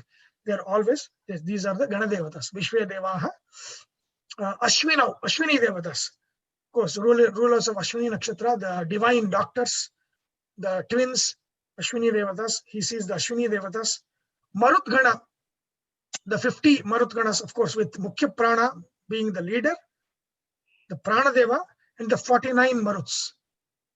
From Prana, Apana, Vyana, Udana, Samana, Krukala, all of those Pancha Prana, Pancha Upaprana, and then all the other 39 of the other pranas, Pravaha Vayu, Aham Prana, all of these different winds that move the universe outside as well as inside. Those are the Gana Devatas of movement. So he sees them. Ushmapaha are what is called as the Pitru Devatas. So if you go back to, or not go back because I've not sent you that, but if we go back to the spreadsheet that I had, I listed all the names of these Ganadevatas, because in the Vibhuti Yoga, Krishna was mentioning each of these Ganadevatas and saying, among the Vasus, I am the Agni, I am the Rudras, I am the Shankara, I am the Adityas, I'm Vishnu, right? Adityanam Aham Vishnu. So he's mentioning these Ganadevatas, and then who is the leader among them. So all of those. Ushmapa, these are the Ganadevatas these are Pitru Devatas. They are the Pitrus. So there are many, many Pitrus, and this is one of the Pitru Ganas. So he's seeing Pitru Ganas also. Gandharva, he's seeing the Gandharvas and Apsaras. That is one Gana. These are all Deva Gandharvas. Deva Gandharvas and Deva Apsaras. Yakshas. Asuras, he's seeing Asuras also. And then Siddha Sangaha, Rishis, Siddhas, he sees everybody. Vikshante Tva Vismitaschaiva Sarvehe. He says, all of them are seeing. Of course, can Asuras see? So these are Deva Avishta Asuras that he's seeing. Because when he says they are seeing your form, this is Kubera, is a Yaksha. These are not Asurik Kubera. I mean, Asurik Yakshas. There are Asurik Yakshas also. He is Daivamsha Sambhuta Yaksha. That means Kubera, even though he's Yaksha, he's divine. He's the ruler of North. He's the ruler of wealth, right? That kind of Yaksha. Asura. What kind of Asuras can see? Daiva Avishta Asura. Give me one example. One example of a Daiva Avishta. Huh? Is it Prahalada? Vibhishana, Prahlada, all of these are all Daiva Avishta Asura. Bali is also Daiva Avishta Asura. Right? So those are the ones, of course. See, Bali saw what? Trivikrama. Trivikrama is nothing but again a Vishvarupa. Trivikrama Rupa. Vamana becomes Trivikrama, means that is the Vishvarupa. Right? So he himself has seen that. So they are also, Arjuna is seeing, all of them also seeing. So they are also seeing to their capacity and capability to the extent that they could. And they are all Vismita. They are all, they're all, that means they're awestruck. They're, awestruck by this Vismaya. It's awestruck with what they're seeing. All of these, all the kind of, Shiva is seeing this form, Brahma is seeing this form, Agni, Adityas, Maruts, all the divinities, the Devavishta, Yakshas, Devavishta, Asuras, Siddhas, Rishis, everybody is seeing, and they're seeing, with a lot of awe and surprise, and then praying to this form. The world is praying. So this is total surrender. Along with Arjuna, all these entities are seeing, is it? Correct. Along with Arjuna, all this. Arjuna is seeing, all of them seeing. Right? So that's what it says, right? Gandharva Yaksha Asura Siddha Sangaha Vikshante Tva Vismitaschaiva Sarve. Sarve Vikshante. All of them are, Viksha means to see. So they are seeing your form. Vismita, that means with complete surprise and awe. They are seeing this form. Of course, not exactly like Arjuna is seeing. Some of them more, some of them less, depending upon their capacity. But nobody in Kurukshetra is seeing, right? Nobody in Kurukshetra is seeing that. But we don't know. Maybe Bhima might have seen. I don't know. But it doesn't talk of that. I mean, if you look at that, all the Pandavas are Daivamsha. It's the Bhima is Mukhya Prana himself. Yama is Yudhishthira. So they're all seeing in their original Mula Rupas, but they might not be seeing, we don't know.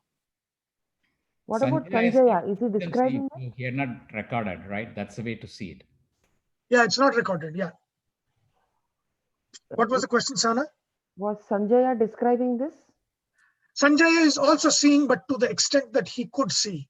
But he is describing the words that Arjuna is saying. He's not seeing what Arjuna is seeing.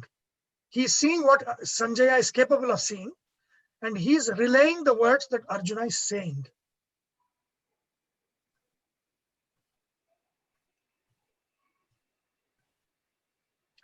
Okay, so 22. This is, like I said, when he says Ugra Rupam, that is when he knows inside him that this is more than himself. This is more than property fight. This is more than fight for kingdom. This is much, much, much more than him. Right? Now, he is seeing two forms. One is the form, Purusha Sukta form of creation, and another is the form of destruction. He's seeing two of them. Beautiful. See that. Rupam Mahatte Bahuvaktra Netram Mahabaho Bahubahurupadam. Bahu Urupadam. One form. In one form, I'm seeing what? Rupam, Mahat Rupam. This big Rupa I'm seeing of you. Bahuvaktra Netram. Like many, many heads, many, many eyes. O Mahabaho. O Krishna, Paramatma. Bahu Urupadam. Thousands and thousands of shoulders, thousands of stomachs, and thousands of feet. Right? So this is completion of the Purusha Sukta. Sahasra Shirsha Purusha, Sahasraksha, Sahasrapat. Right? Pada, he had not mentioned before. Uru and Pada is mentioned here. Right? Specifically, this is the form of creation of Chaturvaranya, the four groups of deities. Right? When I said Chandrama Manaso Jataha, right? Chandrama manaso jataha chakshus suryo jayata, that is divine, right? Before that, that is functional. But there are four kinds of deities. There the Brahmana, Kshatriya, Vaishya, Shudra. This is the devatas themselves. The devatas gana themselves. There are Brahmana devatas, Kshatriya devatas, Vaishya devatas, Shudra devatas. Brahmana devatas are, for example, Brahma, Brihaspati, Agni. In the Upanishad calls them Devanam Brahmanaha. Among the devatas, they are the Brahmana. They are the ones who give knowledge, right? So this form that he's talking about, Bahu Vaktra Netram, Mahabaho, Bahu, Urupada, Bahu, Uru, thighs, and even stomach and thighs, and Pada. Go back to Purusha Sukta's creation of four groups. Brahmanosya Mukhamasid, Bahu Rajanyakritaha, Uru Tadasya Advaishyaha, Padbhyam Shudro Jayata, then Chandrama Manaso Jataha, Chakshus Suryo Ajayata, Mukhadindraschagnischa, Pranadvayur Jayata. So that goes on, right? So this part where it says Brahmana comes from his Mukha. Brahmana comes with that. Brahmana is not a Brahmana of the world. Of course, in a very lower sense, yes. But he's talking about the Brahmana Devatas. The Brahmana Devatas come from the mouth because they give knowledge. It's words. Their job is to teach. It's words. So Mukha, they come from Brahmana, come from the Brahmana. Devatas come from the Mukha, Brahma, Brihaspati, Agni, and the Brahmana Devatas. And then through them, the knowledge is to Brahmana. See, Brahmana is the Varana, not the Jati, right? Brahmana is what? Nature, not birth. So there's a difference between Varana and Jati. Jati means that is by birth. Again, Shashvata Dharma is Varanashrama Dharma. Ashashvata Dharma is Jati Dharma. Jati is a social construct. Varanashrama is a Shashvata Dharma. So you will not see Jati in anywhere in the Vedic literature, because Vedic literature only talks about the Shashvata Dharma. So if you see the Chatur Varnas, Brahmanas are the Sattvika Jivas who have interest in knowledge. They come from the mouth of, that's the words, the knowledge of this form of Paramatma. So he's seeing that. Arjuna sees that. Bahu, Ananta Bahu, and then from Ananta Bahu, Ananta Rupas of Kshatra Devas. Who are the Kshatriya Devatas? Mukhya Prana, Kartikeya, Shiva, all of these things are Kshatra Devas. They are the ones that are the keepers, the protectors. These are the Ugra forms, right? So they are the Kshatra Devas. And then, and from them comes the Kshatriya Guna, Kshatriya Varana, right? The protectors in this world, they come from them. They are blessed and protected by them. Again, Vaishya Devas. These are the Devatas that give you bounty, right? These are the Devatas that give you bounty. Those are the Vaishya Devas. Shudra Devas. Yama is a Shudra Devas. Graha Devatas. Many of the Graha Devatas, they are Shudra Devatas. And then all of them whose job or vocation is physical, a lot of physical effort and less of knowledge. That is Shudra Varna. So these are four kinds of Devatas. There's Brahmana Devatas who give you knowledge, Kshatra Devatas who are the protectors and help in protection, Vaishya Devatas that give you bounty, and then Shudra Devatas that help in effort. They are the Grama Devatas are also Shudra Devatas? Yeah, all the Grama Devatas, unless the Grama Devatas, for example, in Kadu Mallesha, right? In Bangalore, there's an area called Malleshwaram. He's a Shiva. So Shiva's Rupa as a Grama Devata is, of course, Shiva himself. But every other Grama Devata or deity is Shudra Devata. I mean, even Shudra Devatas are way beyond the Manushas, But among the Devatas, those that give knowledge, those that give protection, those that give bounty, those that help in the effort. So these are 4 classes of Devatas, and those are the ones that came from. And remember, they made a big deal out of this, right? Shudras come from the feet and Brahmanas come from the head. Yeah, The discrimination is there built into the Vedas themselves. The Vedas discriminate. Head is greater than the feet. What do you say to that? You already told me. So Nonsense, we say. Huh? We say nonsense to those who see it as discrimination. No. But what is the explanation? Explanation you already gave, right? I mean, Which is what? Feet is where the physical work takes place. And mukha is where No. See, in Paramatma's form, his head is his feet is his head, his hand is it is. That form is, it's Atma Rupa. There is no Swagata Veda, no Swajatiya Veda, no Vijatiya Veda. There's, see, for us, our hand is different from our feet.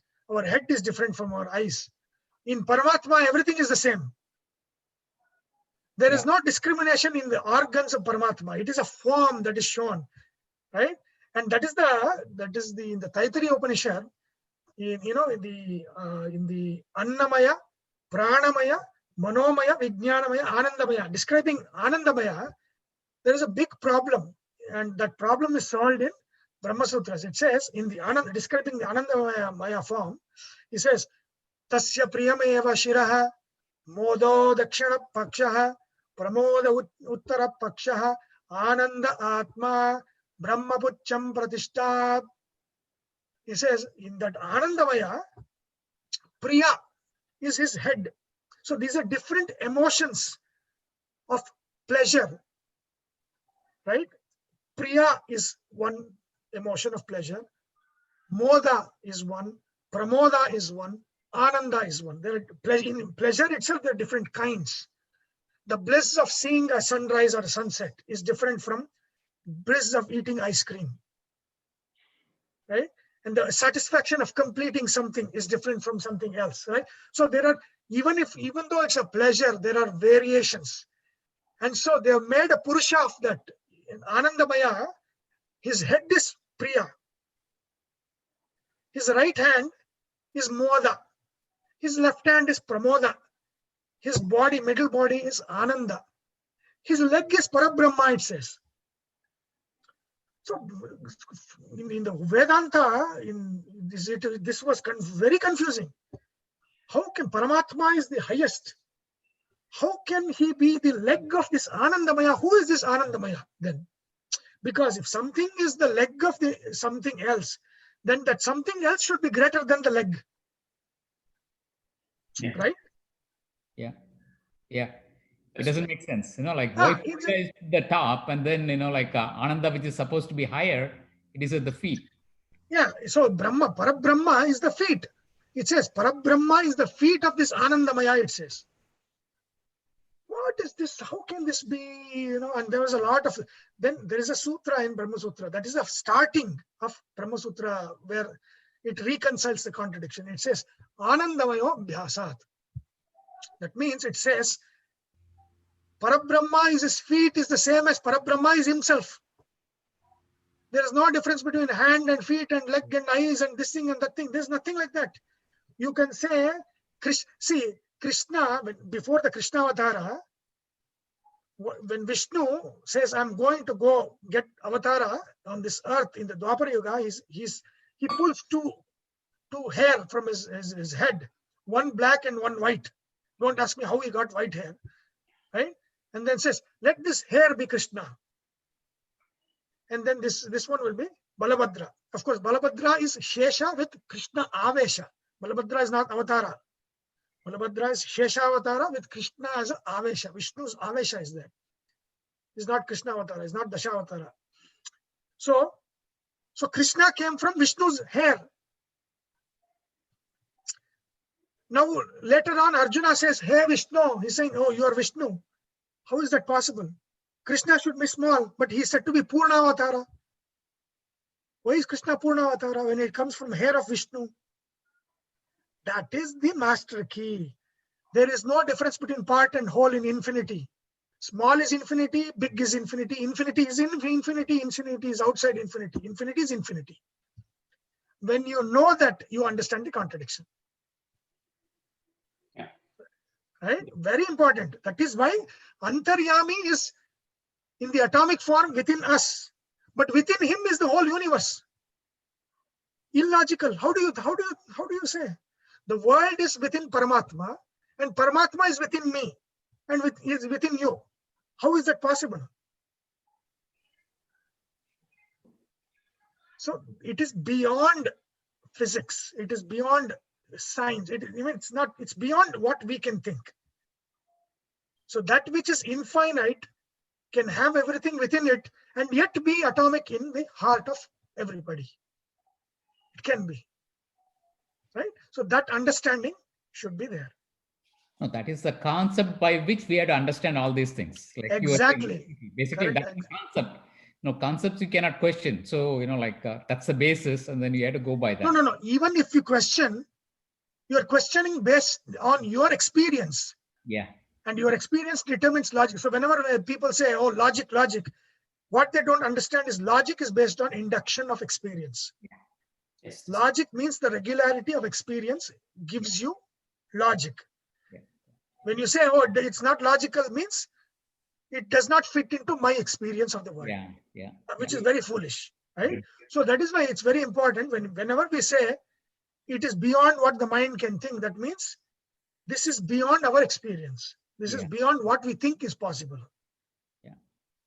Right? And so that is what this should be the basis on which, we have to think also, since, even if we say the Sutras are from the feet, since there is no difference between the feet and then the head, and so, even if you apply the same logic that, people are different, we should not treat them different. See, the whole problem comes because we are treating them different with this hierarchy. So we should not treat them because, because they are equal, because the head and foot is equal. So we should treat them equal. Once we start, you are going into another concept. You are going into another. I don't know when you are there. When we talked about equality and equity. Yeah. Right. So there should be a equitable treatment, not equal treatment. Yeah. Right. Because the rule of Vedanta is equality among unequals and inequality among equals is unfair. Right. So that is important. So there is only one thing equal among everything in creation, and that is Paramatma. Everything else is different. No two things in this creation are the same. Right? If there is only one thing same, that is Paramatma. And so there is no difference between his toes, which is again, that's a form. His toes or his head, these are forms that is, this manifested forms. So there is no difference there. Right? I think so what we need to stress is on the interdependence. When we talk at the human level, what we need to stress is the interdependence. So just because somebody is the leg, does it mean we can cut off the leg and live happily? So it's like every part of the body is important for us to function as a whole. No, it's an organization, right? So each one is, see, the word organization comes from this. Each of these groups are organs and therefore one part of a whole that function together. Hand and legs and head and all of these things are together. Yeah. So, right. So the interdependent. So definitely, yes, that's true. At the God level, Bhagwan level, we can, on the Paramatma level, we can use all these things at the infinity and all that. But at our own level, we can say that if we are equating some people to a class of people to the legs and a class of people to the head, are we saying that we can cut off the head and everything is fine?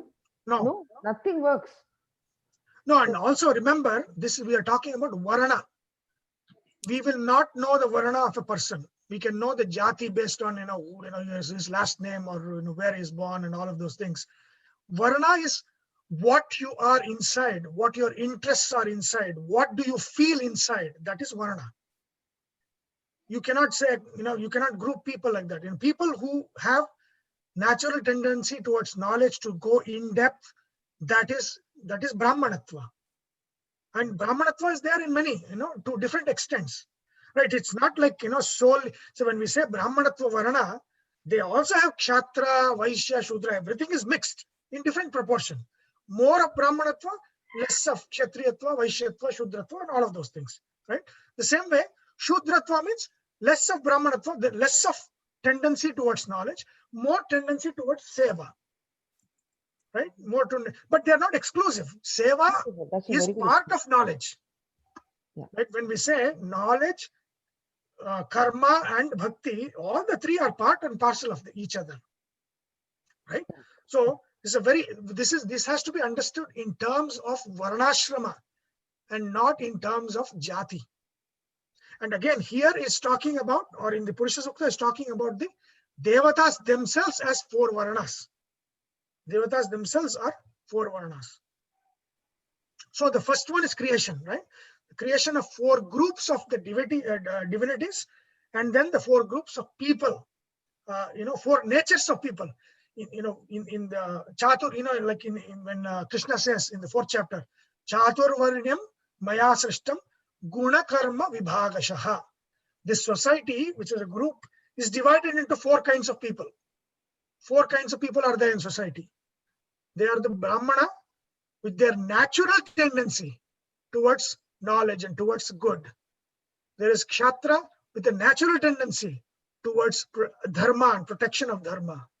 There is Vaishya with a natural tendency to produce and create. And there's Shudra with the natural tendency to efforts, right? So these are 4 kinds of people in any society as a humanity. Jati is not humanity. Varana is humanity. Varana is there in America. Varana is there in India.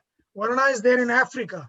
Varana is there in everybody. Because in everywhere, in every society, there are only 4 groups of people, right? Jati is only in India. It's exclusively social construct. Actually, that also I find everywhere. No, but, I mean, different kind of course, in America, there's class system. In India, there is jati. I mean, but what is Shashvata Dharma and what is Sadharana Dharma or Vyavaharika Dharma? One has to kind of discriminate between those two. There's the Shashvata Dharma is Varnashrama Dharma.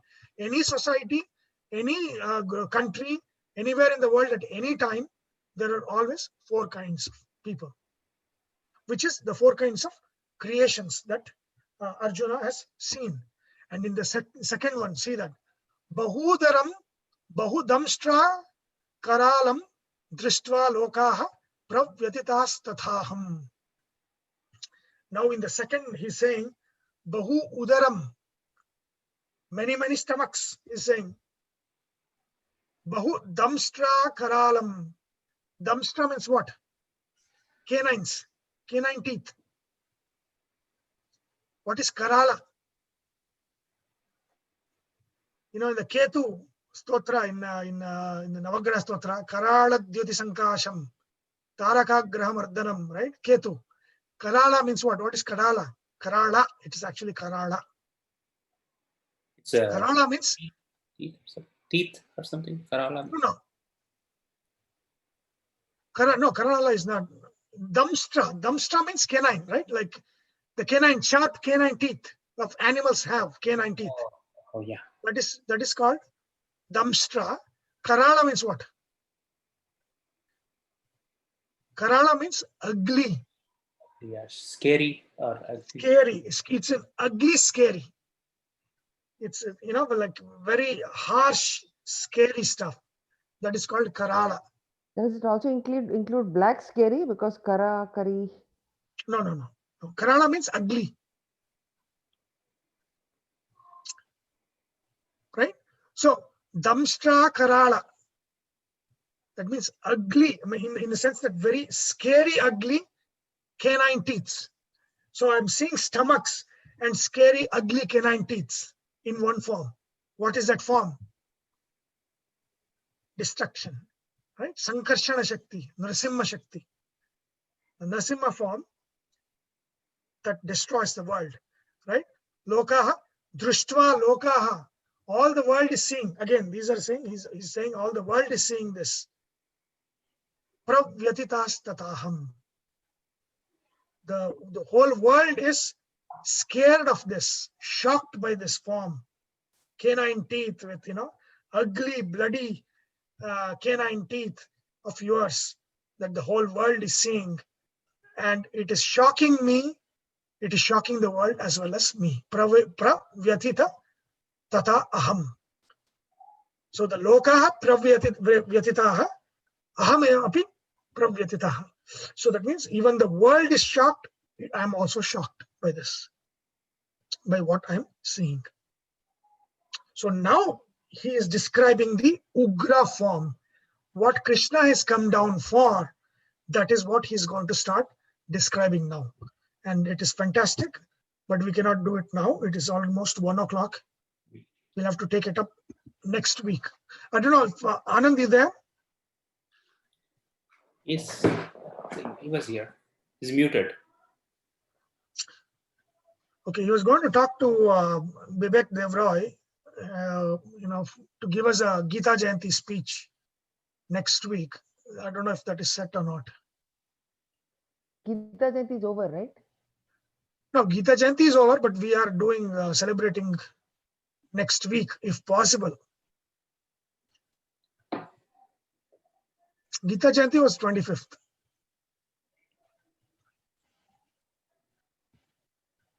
Okay. So, any questions so far? What are your thoughts? So is he talking about, like all emotion, at one point he's saying about happiness, and then at the other point he's talking about the Ukra form, which is a fear. So is he getting all emotions together at the same time? Yeah. And also he's seeing Shanta form, he's seeing Ugra form, Yeah. and whatever he's seeing, his emotion is like that. Okay. He's speechless, right? He's speechless. He's like, whatever he's feeling, he's just throwing So it out. whatever he's saying is real time. Like he's turning around and he's seeing this form, and then he's describing that. He turns around this way and he's seeing that form, he's describing that. Okay. So sometimes, Yeah. So sorry. No. What I was asking is Arjuna, when he sees, is he the Paramatma is around him, or he's just in front of him? Like no, he says Samantat means it's all around him. Oh, he's like circled in Fully circled. Everywhere he turned, he's all Krishna only. Oh, okay. Now, it's, now I can visualize. Yeah. It's not just in front of him. It is surrounding him. Okay. Fully surrounded. There is no space definition also, right? So it's everywhere. That's the way to say it. Like, it's not in one space, yeah. He's not seeing anything other than Krishna. He's not seeing anything other than Krishna. Yeah. And whatever he's seeing other is all in Krishna. Oh, that is beautiful. That is what he's seeing. Sunil, this is Gautam. Can you hear me? Yes. Yeah, thank you. That was a great class. The overall effect of Arjuna's experience is to basically make him feel very minuscule in the massive scale of the universe. Correct. It's a reminder of our insignificance as humans. Correct. Yeah, definitely. I mean, this one, words could not, even though at the beginning of this chapter, Arjuna says, whatever you have said, I believe that to be true. I respect your words and all of those things. I understand all my confusion and my questions are answered. But even then, after the experience is when he completely transforms, because he experiences that he's minuscule. That in the grand scale of the universe, he has that in experiential knowledge that he's nobody. Right? He's this great warrior of the world, but in the grand scheme of things, he's nobody. And that thing, when it comes not in terms of words, but in terms of experience, it is transforming, and that's what is happening. And that's why you can see that thing coming out of him, where he's describing these things, and he's saying, I have yatha. That means it's shocking me. I'm the greatest warrior of my times, but even I cannot take it. it is overwhelming me as well. So that kind of experience he has. Yeah, thank you.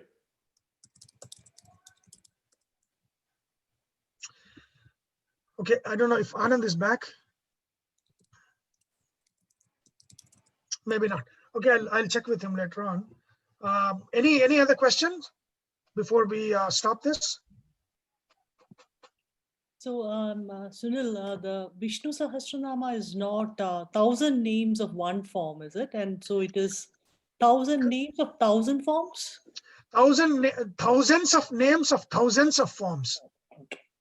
Okay. Because each name, has many different meanings, and in these different meanings, each name is representing different forms. Okay. So Vishnu Sahasranama is basically the description of the Vishvarupa. That is why it says in the first name is Vishwam. Vishwam in the neuter gender means Vishvarupam. Otherwise, he's Vishvaha. But the neuter gender that's used in the beginning is, of course, one reason is the elephant-headed form. The other reason is Namaskara to the Vishvarupa. You with the Vishvarupa. That is the Vishwam. Okay. Yeah, thanks. Okay, let's finish this. Om Vasudeva Sutam Devam Kamsachanura Mardanam Devaki Paramanandam Krishnam Vande Jagatgurum. Om. Thank you, Sunil. Thank you so much. Okay, so next week we'll see if Dr. Debra is available. Then we'll have the lecture from him. Anand is here. Anand is here. Anand, is there? Yeah. I'll come back to you on that, Sunil. Tomorrow, Okay. hopefully, I'll have an answer for you. Okay. Yeah. If not, then we'll continue the class Yes. next week. Yes. Okay then. Thank you. Then see you everybody. Bye. Thanks. Take Bye. care. Thank you, Sunil. That was great. Thank you.